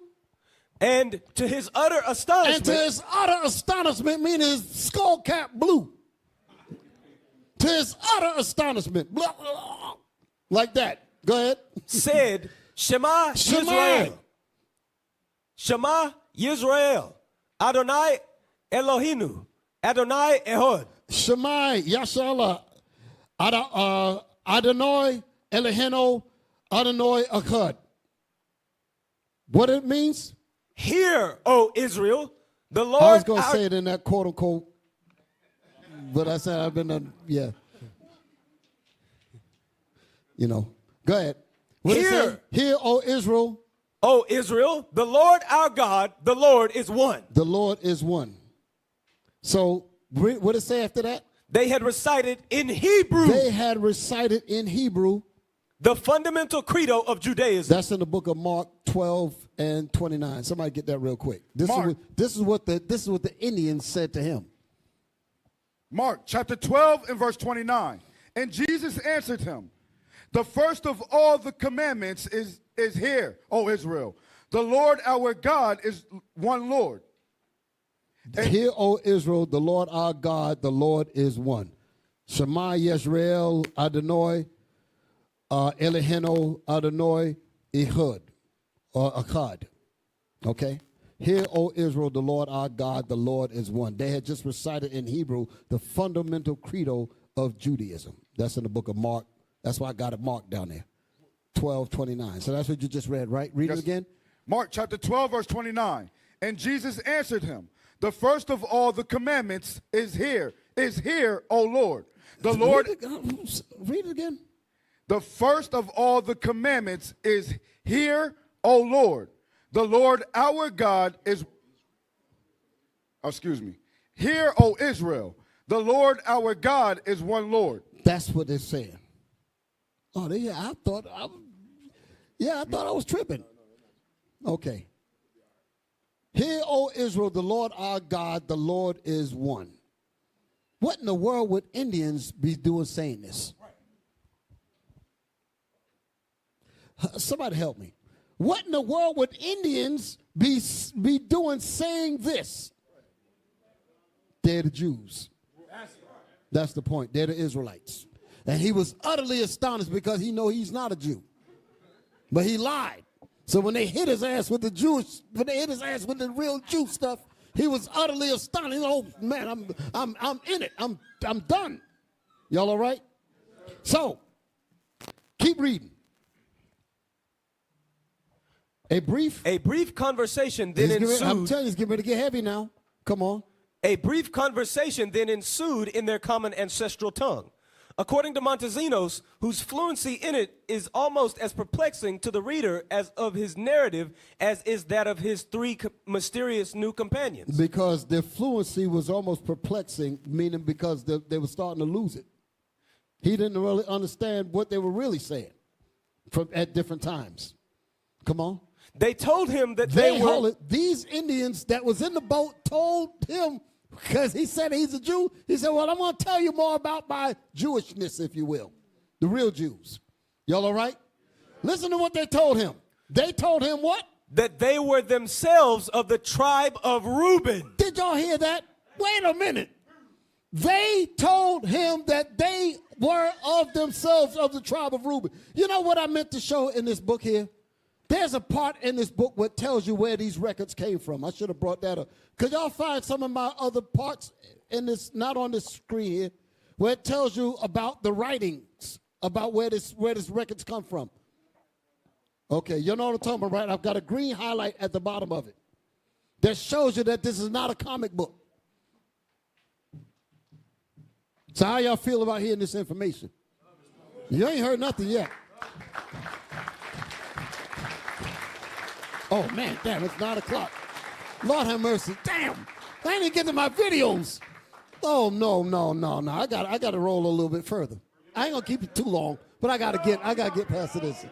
I gotta move a little faster. I got it. All right, let's keep reading. We ain't gonna look for that because I'm deviating. Let's read on.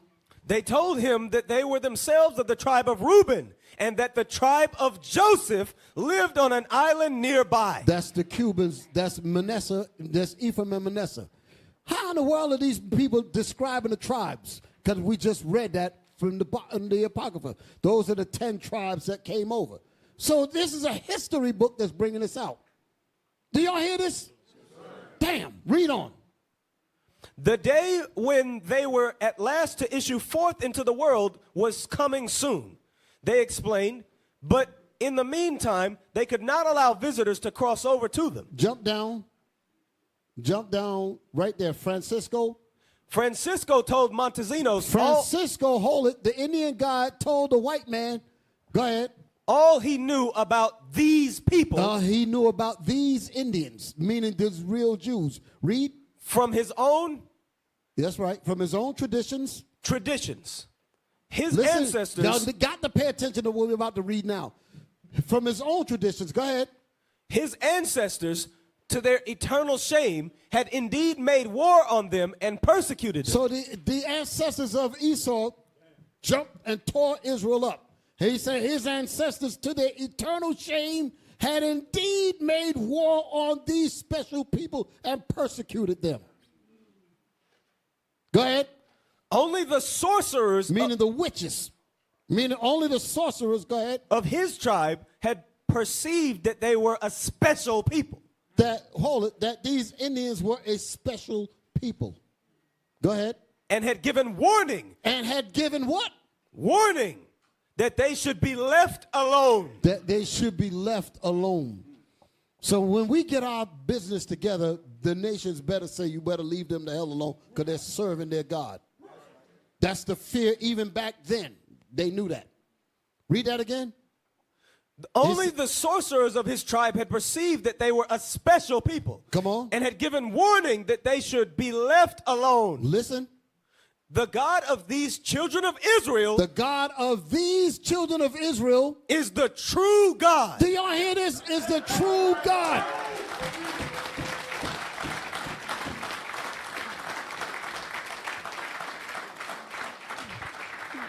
Read.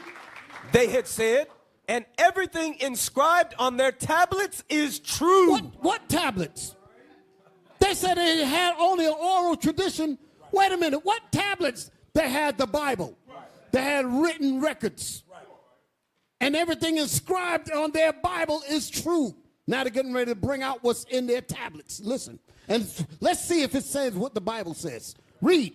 At the end of days. At the end of days of the latter times. Can you go back to that Apocrypha again? You stay where you at verse 45 and 46. Second Ezra, chapter 13 and verse 45. Yeah, get them. Read. For through that country there was a great way to go, namely of a year and a half. The same region is called Arsareth. And the same region is called America. Go ahead. Then dwelt they there. Then dwelt the Israelites in America. There until the latter times. Until the latter times. That's the Bible that we're reading. Now let's go back to the history book and let's see if it's saying the same thing. Pick it up where we at.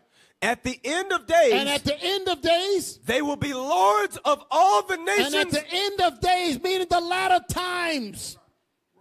In the end of days, they will be what? They will be lords of all the nations of the earth. They will be lords of all the nations of the earth.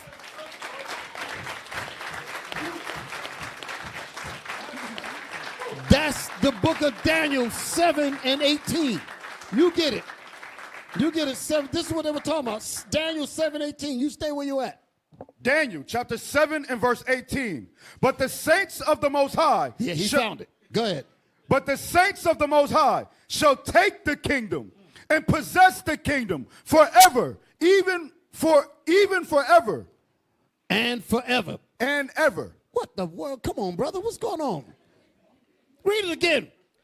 But the saints of the Most High shall take the kingdom and possess the kingdom forever, even forever and ever. Meaning ain't gonna stop. That's what it's talking about. So they knew this. Now read it back over here. Read it back over here. Yes, sir. At the end of days, they will be The lords. God of these children. Start from there. The God. Yes, sir. The God of these children of Israel is the true God. Go ahead. They had said, Go ahead. and everything inscribed on their tablets Like is Daniel true. 7:18. Everything that's inscribed in the Bible is true. Go ahead.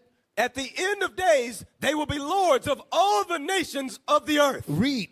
One nation will come bringing many things to this This land. is so heavy. One nation. Remember, the nation of Israel was split into two parts.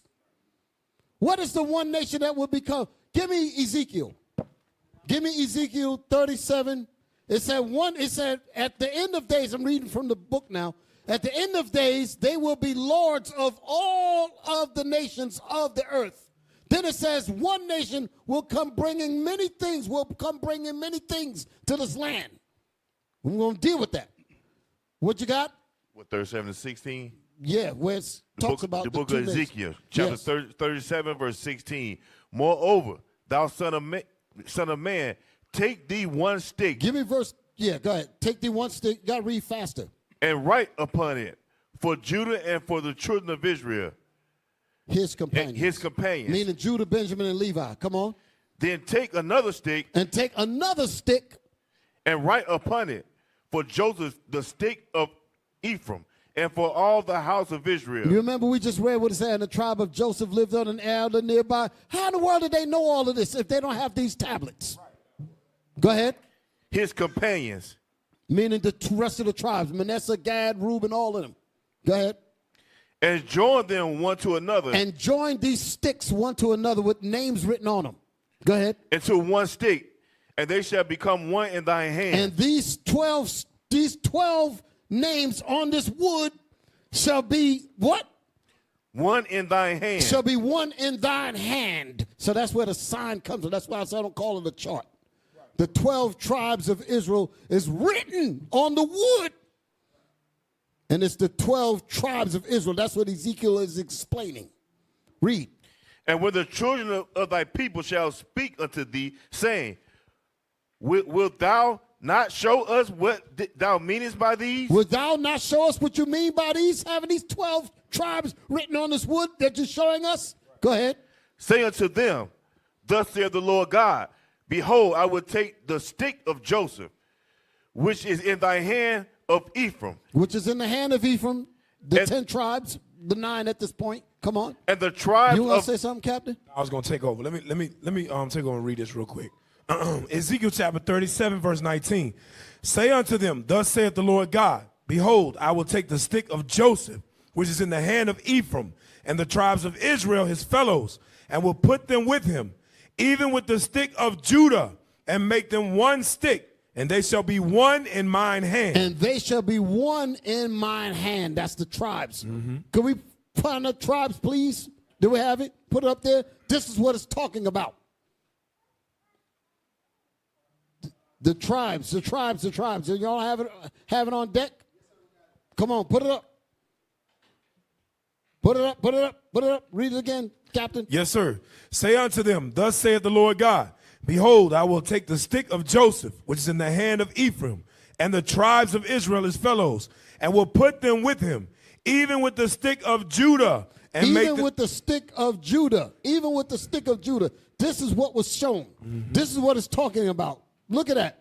Judah, Benjamin, Levi, Ephraim, Manasseh, Simeon, Zebulun, Gad, Reuben, Asher, Issachar, Naphtali. This is what Ezekiel is explaining for you dumb, evil-ass so-called Christians. Read. even with the stick of Judah. Even with the stick of Judah. And make them one stick. And make them one sign, you devils. Make them one sign. Go ahead. And they shall be one in mine hand. And they shall be one in mine hand. Go ahead. And the sticks whereon thou writest. And the sticks wherein thou writest the tribes. Shall be in thine hand. Shall be in thine hand. Before their eyes. Before the people's eyes. So Right. they can see it. The hell with you. That's right. The hell with you. Your lying selves. Go back to that book. Then we're going to get this here. Go back to where we was reading at.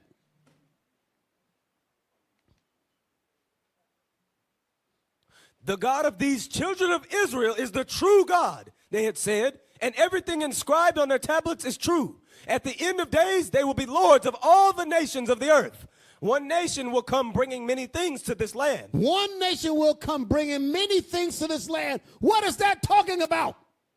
Go down in Ezekiel. Give me, you know the verse? Yes, sir. Verse 20. Keep on that. Reading on down. Yes, come Verse on. 21. And say unto them, thus saith the Lord God, behold, I will take the children of Israel from among the heathen, whither they be gone, and will gather them on every side, and bring them into their own land. And I will make them one nation. And I will make them one nation, come on. In the land upon the mountains of Israel. Upon the mountains of Israel, meaning in our homeland for real. Come on. And one king one king shall be over them. Shall be king to them all. Read. And they shall be no more two nations. And they shall be what? No more two nations. That's what the book is saying. They shall no more be called two nations. Because one nation is already over there on the northern kingdom, and another kingdom that says, and the one kingdom, the one nation will come bringing many things. That's Judah being brought over here on the slave ships. Right. That's what it's talking about. The one nation that was going to come, we're going to read it. Let's come back over. So you finished that, right? No, sir. Read. And they shall be no more two nations. And they shall no more be called two nations. Neither shall they be divided into two kingdoms anymore. Neither shall they be divided into two kingdoms anymore at all. They're going to become one in thine hand, one nation. Right. Now, let's go back to the book. One nation will come bringing many things to this land. One nation will come bringing many things to this land. What is that talking about? What is that talking about? Judah. Judah, that's what it's talking about. Talking about Judah. Let's read it. And after we... Hold it. Let's find it. No, Zechariah. That's what it's talking about. That one, no, it's in Deuteronomy. Let his hands be sufficient for him. I'm trying to think about right. Yes. This is what it's talking about. Yes, Listen. sir. Deuteronomy chapter 33, verse 7. And this is the blessing of Judah. And this is the blessing of Judah. And he said, hear, Lord, the voice of Judah. Hear, Lord, the voice of Judah. And bring him unto his people. And bring him unto his people. Let his hands be sufficient for him. Let his hands be sufficient to teach his brothers. And be thou an help to him. And be thou an help unto him. From his enemies. From his enemies. That's what Judah is doing right now. Right. We're the ones that brought this truth out and bringing up the nation of Israel. That's what this is talking about. That's what this is talking about. That's it? Yes, sir. That was it on that. Okay, now give me Zechariah. Yes, sir. Zechariah chapter 12 and verse 7. Yes. The Lord also shall save the tents of Judah first. So Judah was going to restore this information back. That's what it's talking about. Go ahead. That the glory of the house of David and the glory of the inhabitants of Jerusalem do not magnify themselves against Judah. Do not magnify themselves against Judah. That's right. Does not magnify themselves against Judah. Give me Genesis 49. Genesis 49, verse 8. Yes, sir. The book of Genesis, chapter 49 and verse 8. Judah, thou art he whom thy brethren shall praise. This is what we read here. Judah is he who thy brethren shall praise. Go ahead. Thy hand shall be in the neck of thine enemies. We're the ones that square up with this bastard. Right. We're the ones that's fighting on all the fronts trying to get this truth out to our people. We're the ones that's in the neck of our enemies trying to save you. Fight like hell. Read it again. Judah, thou art he whom thy brethren shall praise. Judah, thou art he whom thy brethren shall praise. That's what we're reading in this book. Go ahead. Thy hand shall be in the neck of thine enemies. Thy hand shall be in the neck of your enemies. Go ahead. Thy father's children shall bow down before thee. Because we're going to teach them. Right. We're going to teach them. And they're not going to magnify themselves against us because we're bringing this truth out. And we're putting our lives on the line. And we don't give a damn. Right. We don't give a damn. Now, let's come back to the book. One nation will come bringing many things to this land. And after we have all been provided for. And after we have been all provided for by Judah. Listen. These children of Israel. These children of Israel will go forth from where they now are From America, they shall be taken up out of here. Go ahead. and reign over the whole earth as they once did. And we're going to rule over the whole planet Earth as we once did.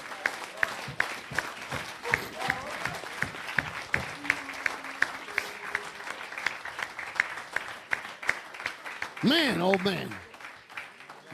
Yes, sir. Yes, sir. Yes, sir. Now I'm gonna go back to Judith, but go, give me that Daniel again. Daniel, give me 27. Yes, sir. Daniel chapter 7, verse 27. And the kingdom and dominion and the greatness of the kingdom. After we have all been provided for. Under the whole heaven. Under the whole heaven, meaning the whole planet Earth. Shall be given to the people of the saints of the Most High. Shall be given unto the people of the saints of the Most High. Whose kingdom is an everlasting kingdom. Whose kingdom is an everlasting kingdom. And all dominions shall serve and obey him. And all dominions shall serve and obey the Israelites. That's right. Under Christ. That's where they're going. So why you think they're fighting so hard?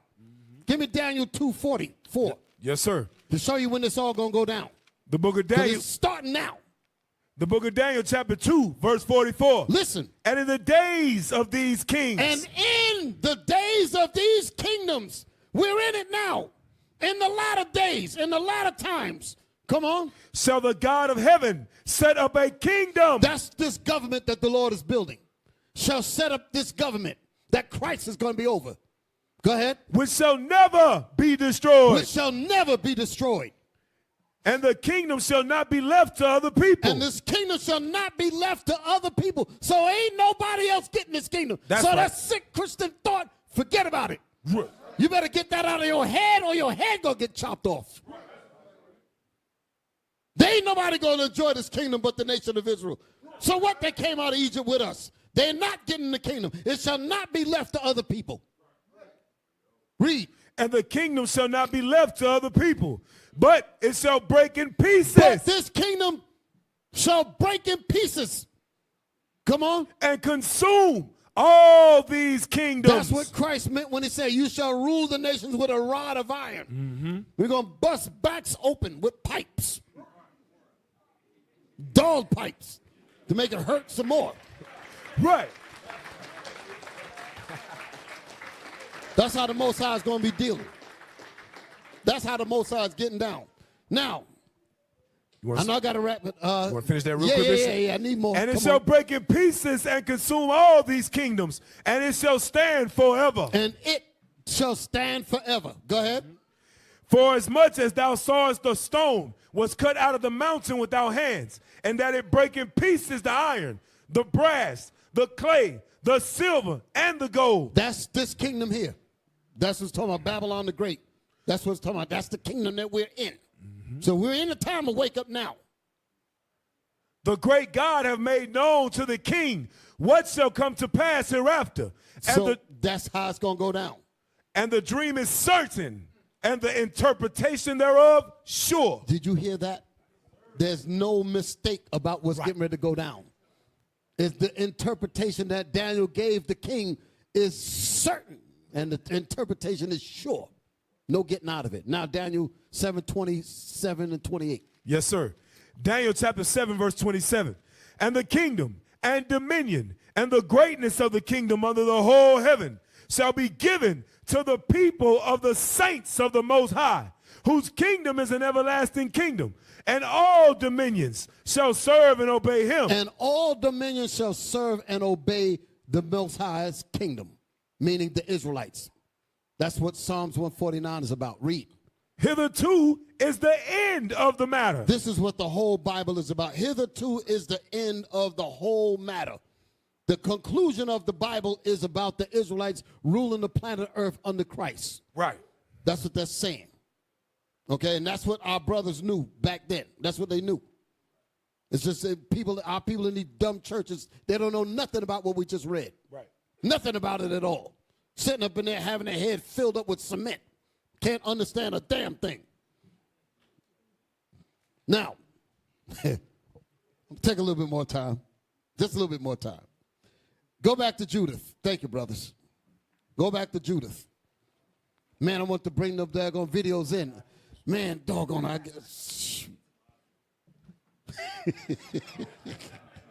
do want to show some of it. I got to show some of it. I got to show some of it. I got to show some of it. Let's just start rolling. I'm going to use this because I'm going to go back over it again.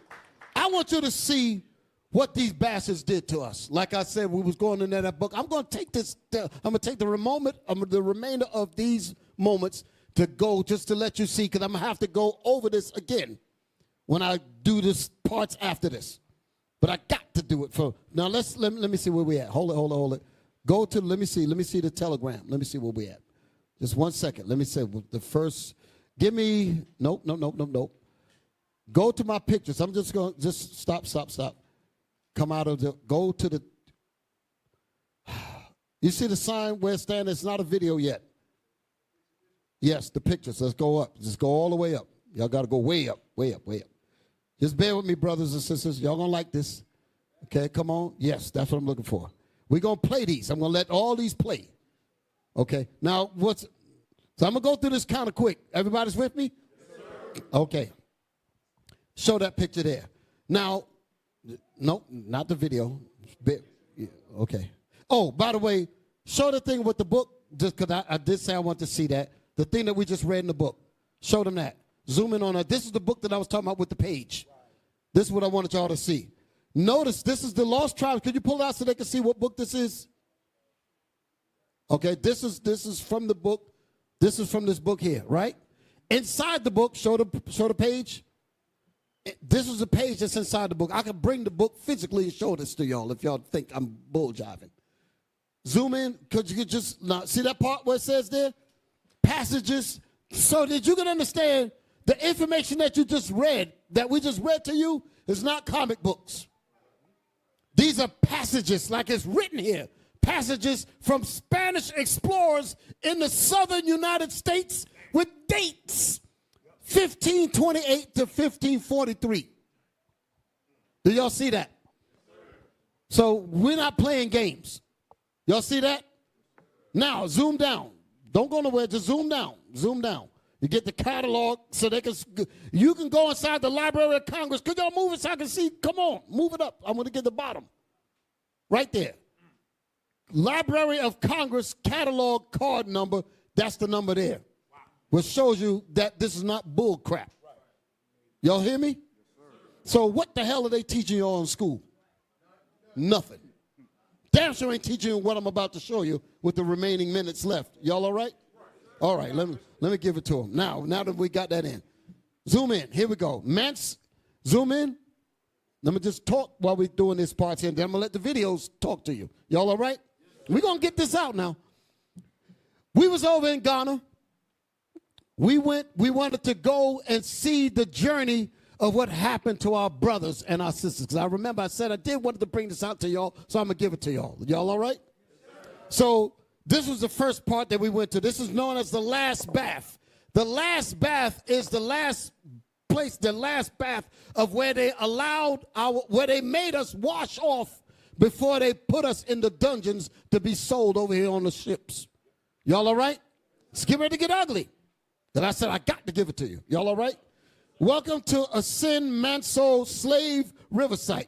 Never again. But look how they got our people. This is a depiction of how we were when we were there. Look at that image on the side with them brothers. But that's how they had us. Look at the dignity that's ripped from us with this here. Look at that. With chains on. Come down. Look, that's on its sign in front of the place. Y'all all right? Close it out. We're going to move fast because I'm going to talk. Next picture. So now, when you go inside, you been here, Captain? Did you see this? Okay. When you go inside, there's basically like a storyboard of our history. Y'all feel me? About how we went from being raided, when our villages, where we were, our communities were raided, and they brought us to the last bath, then they brought us into the castles. Now, I'm going to bring it out now, okay? The slave raiding, this is when they raided us. That's what the picture, zoom in so the people can see what we're looking at. These are paintings that they have, okay? That's how they made us. When they raided us, they made us walk with this log mess for miles and miles and miles. There was no mass transit. And there was there was no lay down nothing. It was all brush and forest with no shoes on. Feet getting cut up. Okay, come out. Back it up. Next picture. Capture. Zoom in on that. Let the people see that. This is what happened when they raided us, then they captured us. That's how they got us walking to the last bath. Y'all all right? Next one. Capture. Last bath. That's that place, that sign that I showed you. That's where they were bathing us. Look at it. How the hell are you going to bathe with chains on? Zoom in. Zoom in. Chains on. What kind of bath is that? That's how they had us. This is the psychological torture this was the process that broke us. They were breaking us from the moment they put their mangy disease, syphilis, gonorrhea hands on us to the time when we just died. But that's what they did to us. Come back out of this. And Bishop, that's a 2-hour bus ride from Kumasi. 2-hour bus ride. So if they walking, imagine how long it took. That's weeks. I'm bringing all that out. I'm bringing all that out. Y'all gonna get this today. I'm going to let these videos play. All right, come next slide. Punishment for whenever we rebelled. They put the metal mask on us and all of that. That's what was done to our women and our men. Next one. You missed something. Where's the one about the merchants? Was that the next slide? Let me see. Hold on. Okay. Yes, the merchants. No, y'all had it right, but that's good. Merchants and his slaves, they were selling us. When they were sending us to different areas, that's what this is talking about. Next slide.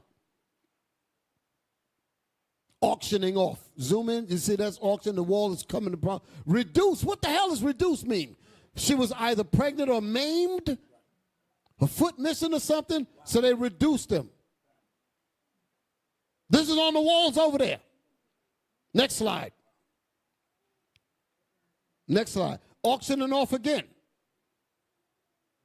Look at that. Okay? Next slide. Now, you know what this is. You know what this is. They depicted that on the walls. Okay? The arrangement of slaves on the ship, in the ship. So we went from warriors to this. We went from warriors to this. It was something that I meant to get. Go to that book. They stole it. I know I'm jumping out of sequence. Right. And there's a page behind this. This is what I meant to show y'all last week. Remember we was talking about how they broke us, right? Y'all sisters, y'all with me?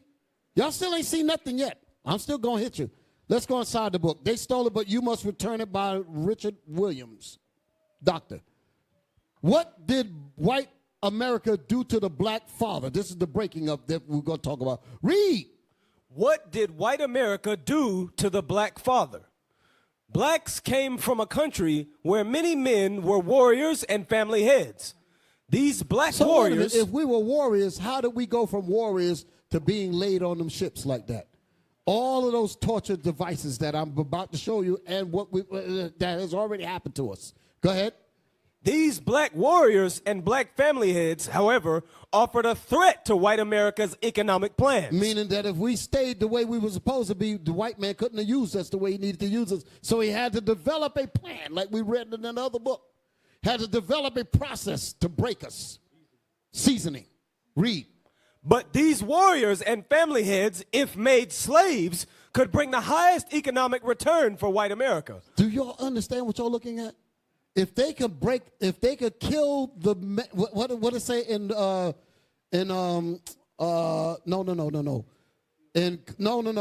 what's the thing? Well, Canary Effect. In that documentary called The Canary Effect, when they were trying to pillage and destroy Gad, they said we must kill the Indian and save the man.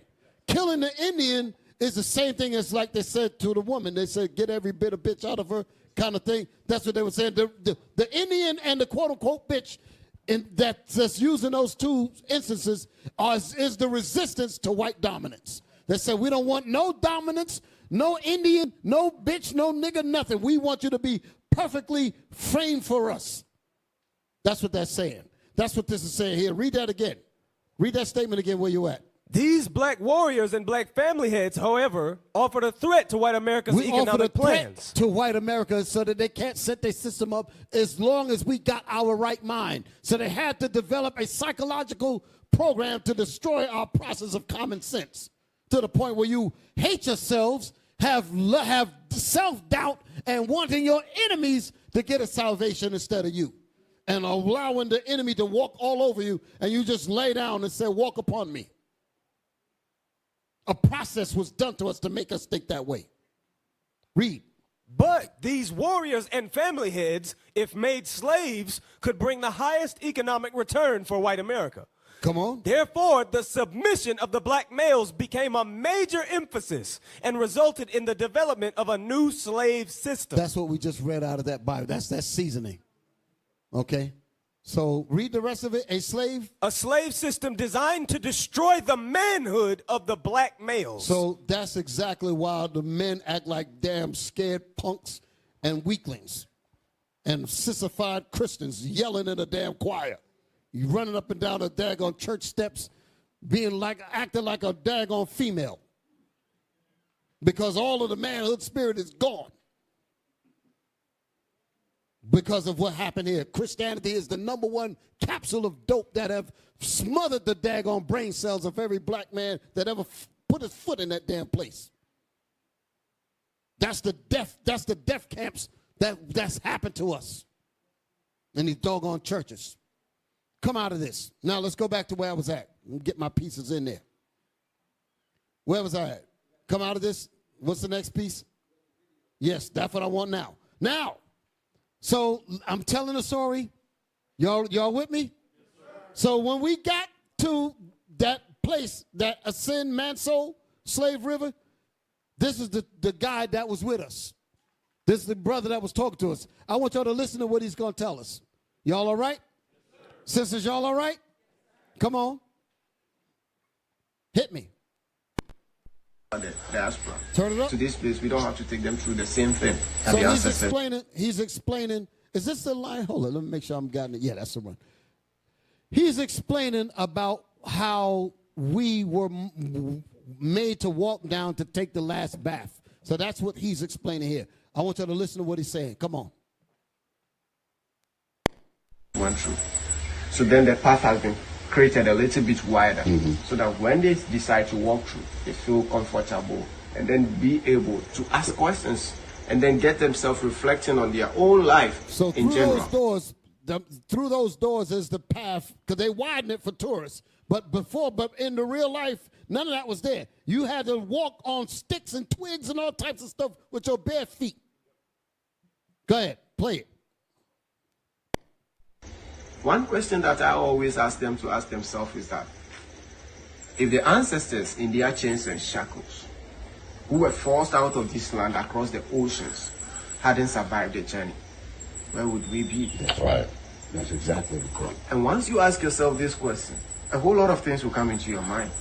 You realize that all your achievements up until now, if they hadn't offered you their laps for you to sit on, if they hadn't offered you their shoulders for you to stand on to get to the heights that you are now, you will be nobody. Absolutely. So once you ask yourself this question, a whole lot of things will come into your mind. That will be your prayer topic. So you bring it together so that when we get to the river, when we get there, standing in front of the river, or when you decide to walk in there, you know what you are going to talk about. You know what you are going to tell your ancestors and to the Most High Supreme Being who sees everything. So that's the only question that I'll ask you to ask yourself before we take the walk to the river. I'm going to open the gate so that you can see how wide the path is now.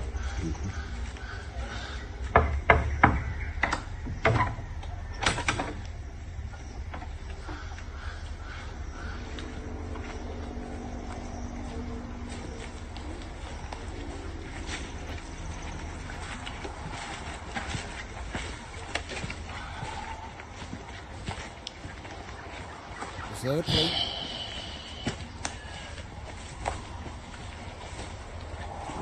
Now imagine walking and not knowing where you're going. Keep it playing. Keep it playing. No shoes. So okay, I'm actually speaking. I'm saying, imagine walking here with no shoes. That's what I just said. This is very narrow. and breaking you. Perhaps being whipped. Being whipped, just going imagine down that. through you. And just like my brother said, had our fathers died, we wouldn't even be here. They made it through all of this.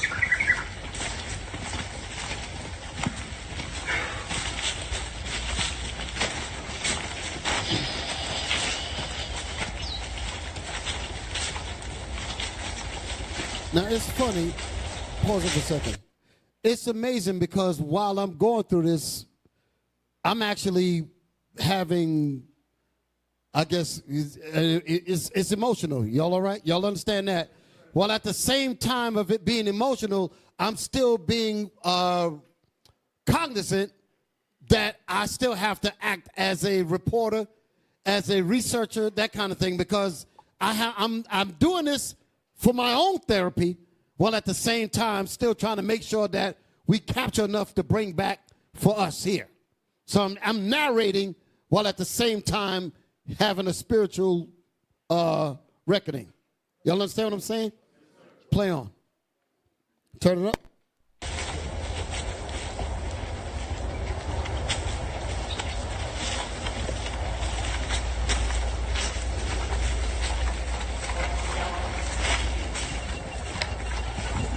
Bishop, what you thinking? A lot of things.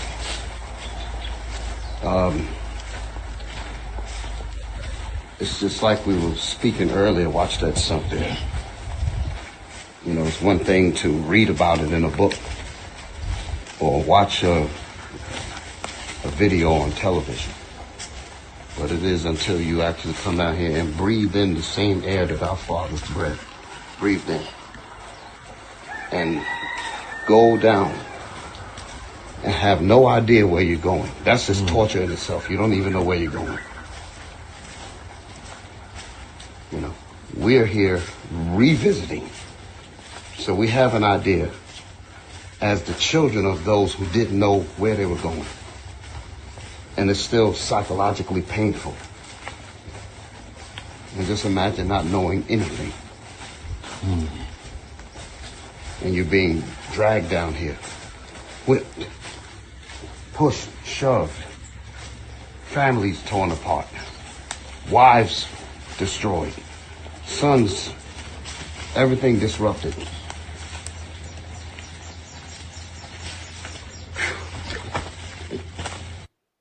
All right, the next clip. This is going to keep them rolling.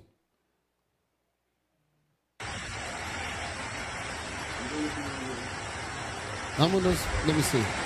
Okay, so that's when we were actually going. You can skip past this. I went down there and put some water on me and all that. Now, I didn't mean to make light of it, but I want to get to some other pieces. Go to the next video. Okay, now we come out of it. Now he's about to explain. Listen to me. He's getting ready to explain something very horrific. Now it's getting ready to get ugly from here on out. Y'all all right? Play on. Listen. Did you have that if you needed a place to trade in gold and ivory and pepper? Then people look at me weirdly. Yes, turn it I up. know what I'm talking about. You see, when they got here too, Prince Henry had arrived here with a lot of ships. When they decided to move our ancestors, okay. I'm still recording. So when they decided to move our ancestors out of this land, they never had to change their ships or all the things that they came here with. So notice that he said that when the Europeans came there, they never changed or altered their ships. So the reason why I wanted to point this out, and we'll go to the next clip. No, I just stay here. The reason why I point this out is because these demonic so-called apologists will try to make you think that Deuteronomy, the 28th chapter, verse 68, that speaks about the ships. They said, well, there was no such thing as slave ships. Y'all heard stupid, dumb black people repeat that, correct? You're right. They were not called slave ships, dummy. They were cargo ships that we were put on them. That's what this man is explaining. He was saying that they never altered the ships because they brought those ships because they knew exactly what they were going to do with them. They were going to put us on cargo ships, just like Deuteronomy said. And the Lord shall bring thee into captivity again with ships. And we being put on those ships. That's why it was dubbed slave ships. But the ships were cargo ships. Show the pictures again, please. That's not, look at that. That's a cargo ship. We were put on there. That's what the man is explaining. Cargo. They took us from warriors to make us into this. What kind of process did it take to get us to break down like this? And that's before we even came over here. Come on, I got to move a little faster. Come back out of this and let's go back to the video. I want y'all to hear what he's about to say. Come back to this. Did y'all put that on? I'm looking at it here. Did y'all show this on the board? Okay. Play on. Side Norway. So why did you have that if you needed the Recorded. So when they decided to move our ancestors out of this land, they never had to change their ships or all the things that they came here with. Already geared towards that. So I asked these two questions in a class. My professor got a little bit furious with me because I was asking too much questions. And then he tried to punish me. The punishment he gave me was actually to enlighten me more on the topic that I'm trying to find answers to. He gave me a topic that was to read on a topic which is the sub-Saharan Arab slave trade. Nearly 700 years before the arrival of the Europeans onto this continent, the Arabs were here. In the 7th century. Islam right there. Those of us talking about we're in the Islamic, the Arabs was trading us 700 years before the so-called white man even came in. That was the sub-Saharan slave trade. That's what was happening there. That's how we ended up in Mauritania, Mali, Songhai, and all them areas, because we were slaves there, serving the Arabs. Talking about some damn Islam and Allah and all that. You out of your damn mind. Come on. All through to the 19th century. They were here before the arrival. It was when the Europeans started coming that they started fading off. But they were here, moved our ancestors in shackles across the Saharan desert into this new world, into the Arab nations to build their nations. So very much aware, the Europeans were aware of this. So then they needed to get a piece of what the Arabs were getting. So when they were coming, all their ships, all their plans, any structure they built on this particular continent, geared towards slavery. And that's why they built the very first trading post, which is the castle with dungeons at the bottom of it. They have their ships there. None of the books ever stated they reconstructed the ships before moving. None of the books ever said that they reconstructed the ships because they put us on cargo ships. Play on. There's a part that I'm looking for, and I don't think it's. Go ahead, play on, play on. Why not? Because they have everything planned. When they came here, first group of people who got here. Give me the next clip. Play that. This is the next video, right? Play that one. To get in contact with the people directly, you have to come through me. But the rest don't want it, so they had to fight. After 1651, the British took over. And they introduced raiding, kidnapping, ambushing, burning homes and forcing families into chains and shackles. They were made to walk for so many miles. A historian here in Ghana called Akosia Adoma Pebi, professor of the University of Ghana, Legon, in her book entitled The History of Indigenous Slavery in Ghana from the 15th century to the 19th. He said there was a book entitled what? Okay, well, we'll get that later. We'll figure that out. Play on. But listen what he's going to say what's in the book. Listen. Of the University of Ghana, Legon, in her book entitled The History of Indigenous Slavery in Ghana from the 15th century to the 19th century, she made us aware that many slave markets were used here on this continent. Right from Benin to Burkina, through to Burkina Faso, all the way to Gambia. Gold Coast Ghana had about 63 slave markets. We have Salaga, Sampa, Jenani, Ketekrachi, Bonomanso, Techiman, Picoro, Asimanso. The dungeon at Cape Coast, Elmina, Fort Amsterdam, Fort Williams. All the way to the Christiansburg dungeon in Osu, Accra, just to mention but a few being used as slave markets. These are very few. There was a British historian who was also traveling. During that same era, he kept a travel journal entitled The Short History of Gold Coast. In that book, he emphasized that all the slave markets that I mentioned were functional. Two of them were playing historical roles, Asemanso and that of the Salaga slave market. When you look at the Ghana map, we are talking about the top to the bottom. Asemanso is here, Salaga is all the way up there. Not all of them were even captured from Gold Coast Ghana. So many of them were captured from Burkina Faso, Mali, Niger, all the way north. So they had to walk to cover the journey.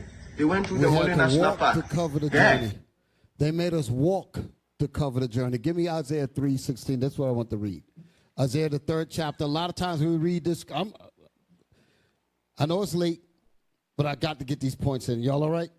I have to. I'm sorry, brothers and sisters. I have to do it. I ain't going to be long. I ain't going to be too long, but I got to get at least this part out. Isaiah, the 3rd chapter. Now, in verse 16 on down, we normally read this and sometimes we get on the woman because how she act and all of that. But this is actually historical. We had to walk into Babylon. That's what this is talking about. Read that. Isaiah 3, verse 16 down. Listen. Yes, sir. Watch this. Isaiah. Because here's what I'm going to bring your attention to. Because I want to get to the part of here where they said they made us walk. That's what I wanted to get to, but I think it's coming up. Where we at in the cursor here? It's got to be this video because there ain't no other video behind it, so it's in this. It's coming up. But as we read this, read that. Isaiah chapter 3 and verse 16. Moreover, the Lord saith, because the daughters of Zion are haughty, and walk with stretched forth necks and wanton eyes, walking and mincing as they go, and making a tinkling with their feet. This is our women were out of order, and the Most High got mad and put us in captivity, and that's when we end up walking to Babylon. But the reason why I'm having this read is because this same kind of situation was going on in terms of how they made us walk from Burkina Faso, made us walk from Mali, Shanghai, Niger, all them areas, walking us to the last bath, made us walk to the castles. I want you to listen to the conditions of what our people were going through during this walk. Listen, read. Therefore, the Lord will smite with a scab the crown of the heads of the daughters of Zion. Okay. And the Lord will discover their secret parts. He will take their clothes off. They're walking naked. Our women were naked. They're going into Babylon, but they were also naked when they were going from different places. Made them what? There wasn't no mass transit. Read. In that day, the Lord will take away the bravery of their tinkling ornaments. So we had no nice chains. The women that had them nice bracelets and ankle bracelets. All that was gone. All that beauty was gone. Listen. About their feet and their calls and their round tires like the moon. Go ahead. The chains and the bracelets. All that was gone. The chains and the bracelets, the gold, the earrings, all that was gone. Go ahead. And the mufflers, the bonnets, and the ornaments of the legs, and the headbands, and the tablets, and the earrings, the rings and nose jewels, the chambles, suits, and the changeable suits of apparel. Our women had suits, had garments, all that was gone that day. There was just out there with a tattered rag on. That was it. Read. And the mantles, and the wimples, and the crisping pins. They had long hair to wrap their hair around the crisping pin and all that. Go ahead. The glasses, and the fine linen, and the hoods, and the veils. And it shall come to pass. And it shall come to pass, go ahead. That instead of sweet smell. Because they had perfumes and all that when we was in our kingdom. At this time, they had none of that. Instead of a sweet smell, what? There shall be stink. The reason why I wanted to read that part there was because why is it saying there shall be stink? Because a lot of you women were going to be on your periods. It didn't matter. Just think about walking for weeks. Some had their menstrual bleedings and all that kind of stuff was going on. The white man did not give a damn. With your bare feet, keep walking. And no deodorant, nothing. Could you imagine how bad that was? Stink, like somebody said before. Some real stink that was going on. But that's how it was. So I wanted to just correlate that with what y'all read here. Play the rest of the video. Thank you. That's it on that. Play the rest of that. Listen. So many of the animals were attacking their ancestors. The captors thought their commodities. That's the part that I wanted right there. So back it up. This is the piece right here. To cover the journey.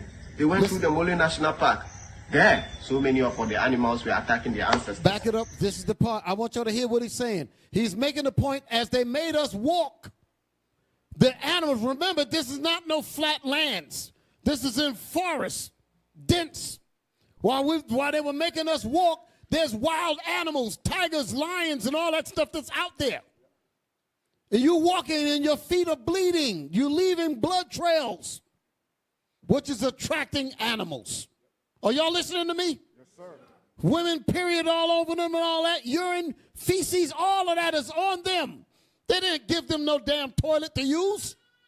I want y'all to understand for weeks that they had to walk 80 kilometers. It's like 50 damn miles from that castle, from that bath to the castle, which I am going to show you. which is coming up soon, in a minute. They made us walk. So what do you think was happening during all those days and nights? Walking. Can they sleep? That was hell. Player, listen. We are talking about the top to the bottom. The same answer is here. Salaga is all the way up there. Not all of them were even captured from Gold Coast, Ghana. So many of them were captured from Burkina Faso, Mali, Niger, all the way north. So they had to walk to cover the journey. They went through the Mole National Park. There, so many of the animals were attacking their ancestors. The captors thought their commodities were getting lost. So the way to protect them was... The captives thought that their commodities were getting lost because the animals was attacking. Listen how they solved that problem. Go ahead. Sacrifice the same commodities. Back it up. I want you to hear what he's saying. This is the part I want to get to. Listen. There, so many of the animals were attacking their ancestors. The captors thought their commodities were getting lost. So the way to protect them was to sacrifice the same commodities. So they went looking into the chains and shackles, pulling the weaker ones up, walked them for a couple of meters, then they tied them to trees. Their backs were whipped. The blood that oozed out of them got the animals attracted, and whilst the animals were feeding on them, they got the rest out of the pack. They succeeded, but lives were lost. They met a river called the Pra River. Did y'all hear what he said? They took the weaker ones out of the pack, whipped them till their backs were bleeding, let the blood drip down to draw the animals to eat them while he escaped with the more valuable slaves. That happened for 50 damn miles. Could you imagine how many of our people were lost? So they made us walk to Cape Coast Castle. Give me the next clip. The rather infamous Amida Castle. This is where our foremothers and forefathers were dragged down here.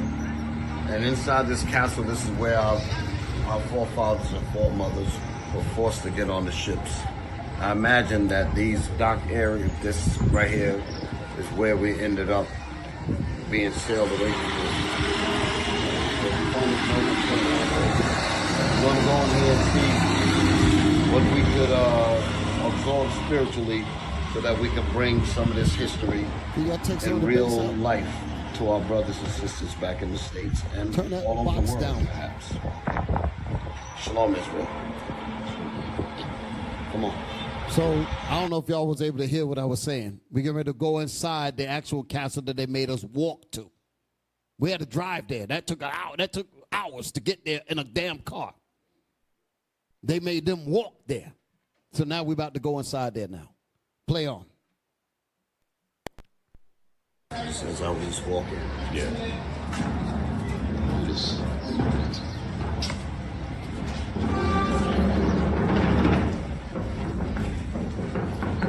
Thomas Sankara, This is on the Jerry outside. Rawlings, Patrice Lumumba, So this is on the outside of the Richard so-called Douglas, castle, which is a dungeon. Eric Williams, Malcolm, Marcus.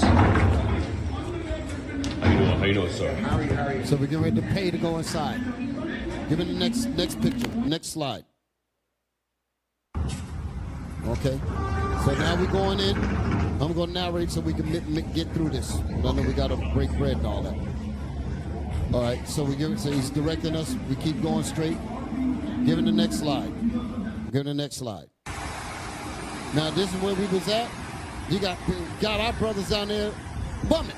He was actually asking for food or something. These are people that's on the outside of that historical thing. They don't know nothing about what's going on in there because they can't even afford to get in there.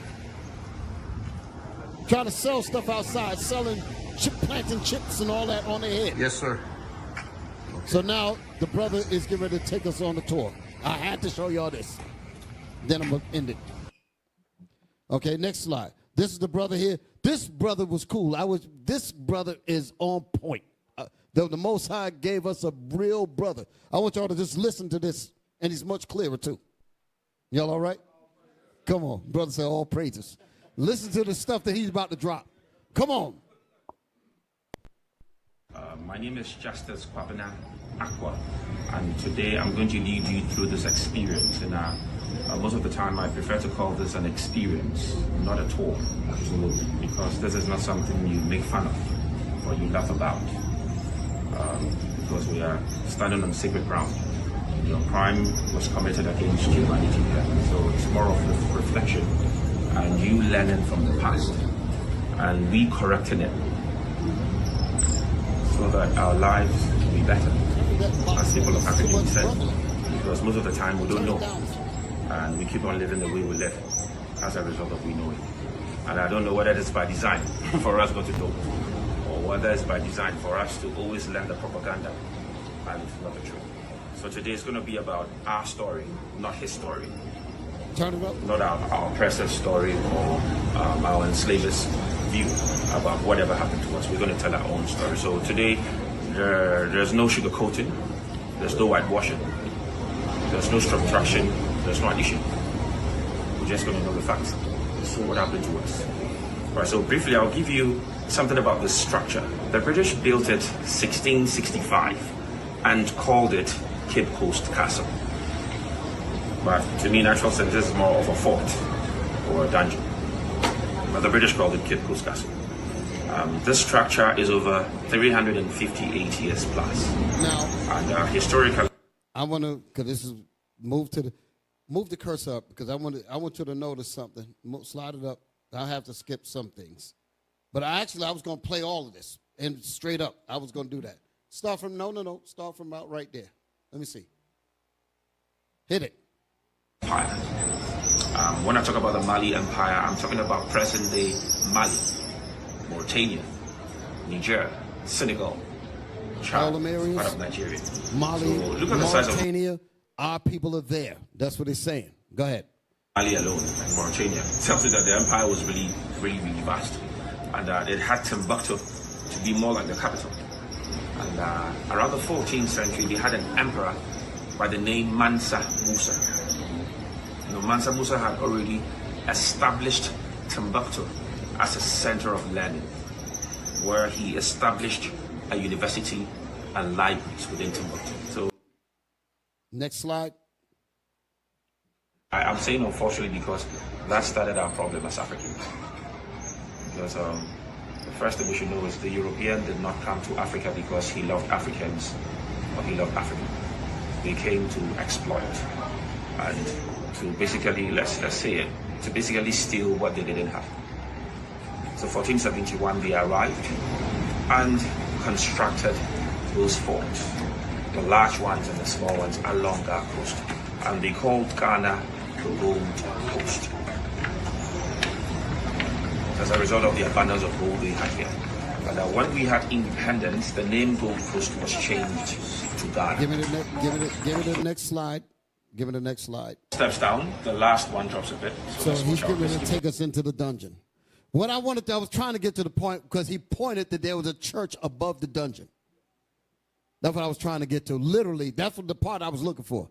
But it's taken us too long to get it. I wanted all of these things to play. There's literally a church on top of the dungeon. And he pointed to it. Okay, let's play from here.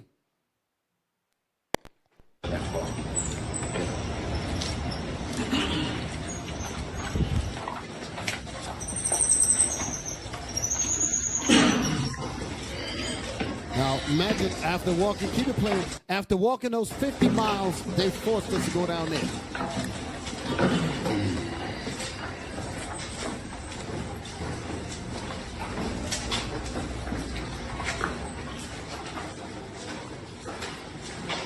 Those lights were put there for tourism, but there weren't no lights down there, obviously, when we were there.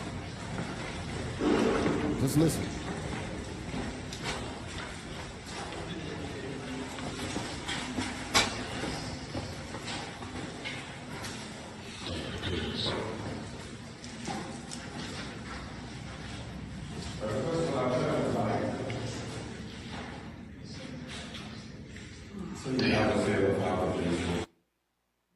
Play. Wow. So the holes you see up there were really source of life and restoration. That was really where they would determine whether it was staying. I can't hardly, it's rumbling. I can't even.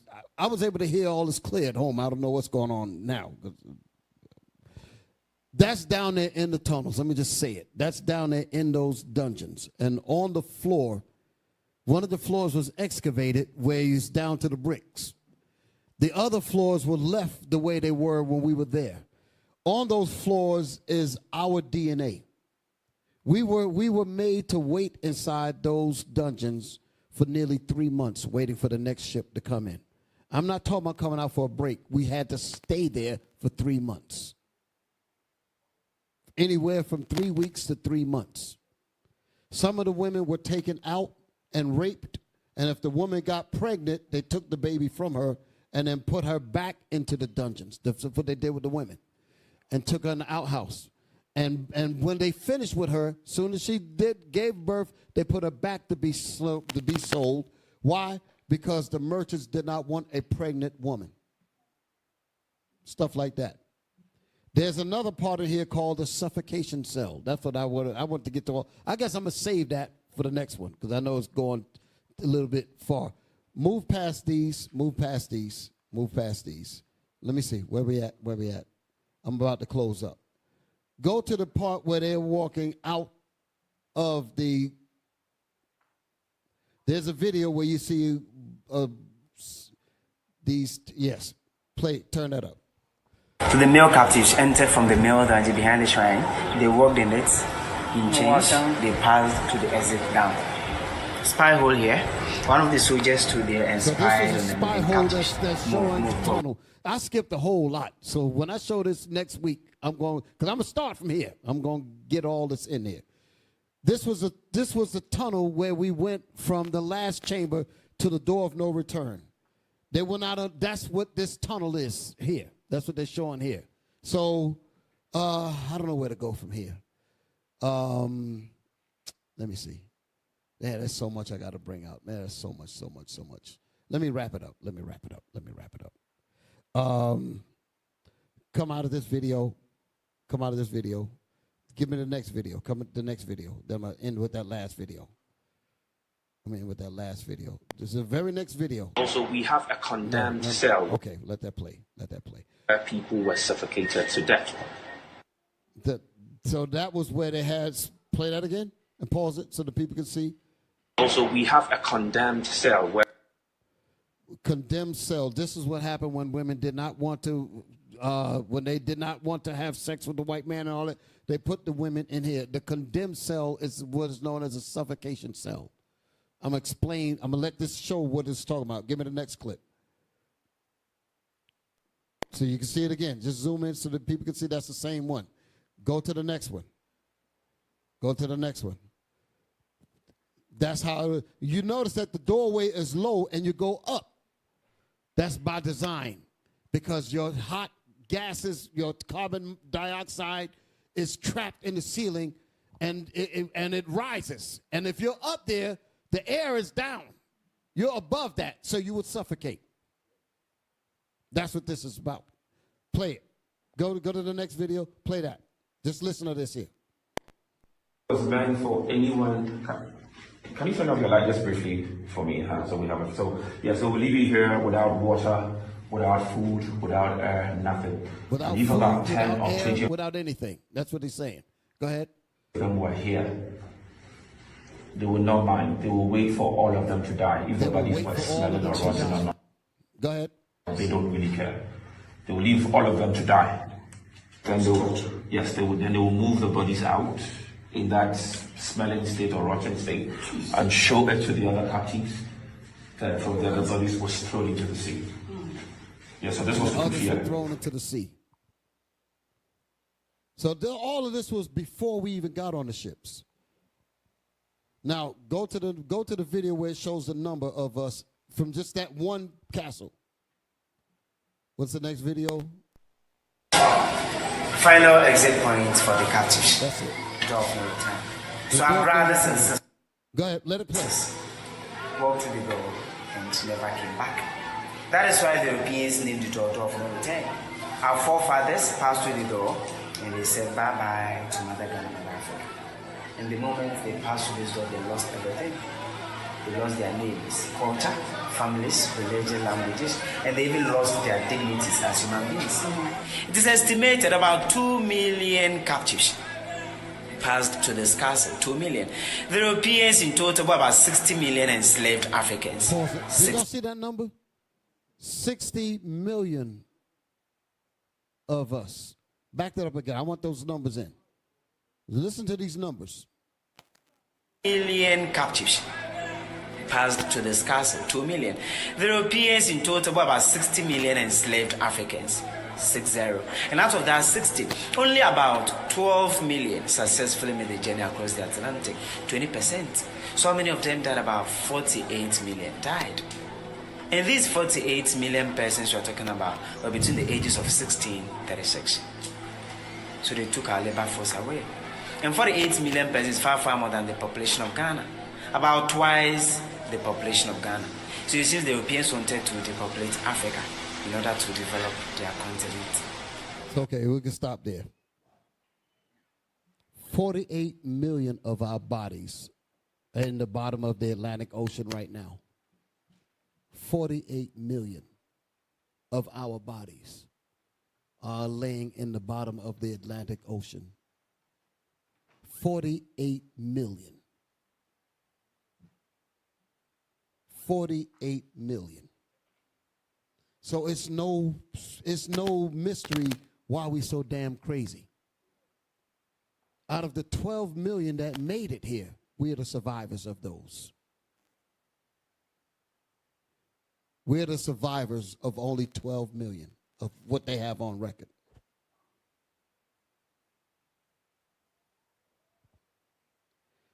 So when I say that we have to be forged to operate as a real united people under Christ, I'm saying that because it absolutely has to be done.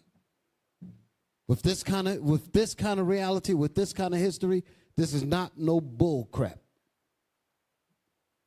I ain't got time to play. We don't have time to play. And I skipped a whole lot of, but I'm going to give it to you. Lord will, I'm going to give it to you next week. I'm going to bring it out. Like I said, I'm going to do the 3 o'clock. I got to bring this information in. And y'all still didn't even get the heavy stuff yet. And how was that? Was that heavy enough for you? Sisters? All right, I know you're tired. I'm gonna stop right. I'm gonna stop there. I got my mark where I'm gonna continue at. But this is some heavy stuff here, and I'm gonna get back in my sequence because I jumped out a little bit because I knew that this was coming to a close. So with that, brothers and sisters, I'm gonna just stop the lesson at this point, and then next week I'll continue. So hope y'all was able to follow me in what I was bringing out and put us on the right mark. But I still got much more to explain concerning the title of this class. So I didn't even get to deal with the other points. But we got to take it in steps. It's a lot of information here. Can't cram it down your throats. We got to give it to you as pieces. Y'all all right? But we got it, though. So all praise to the Most High. Lean back.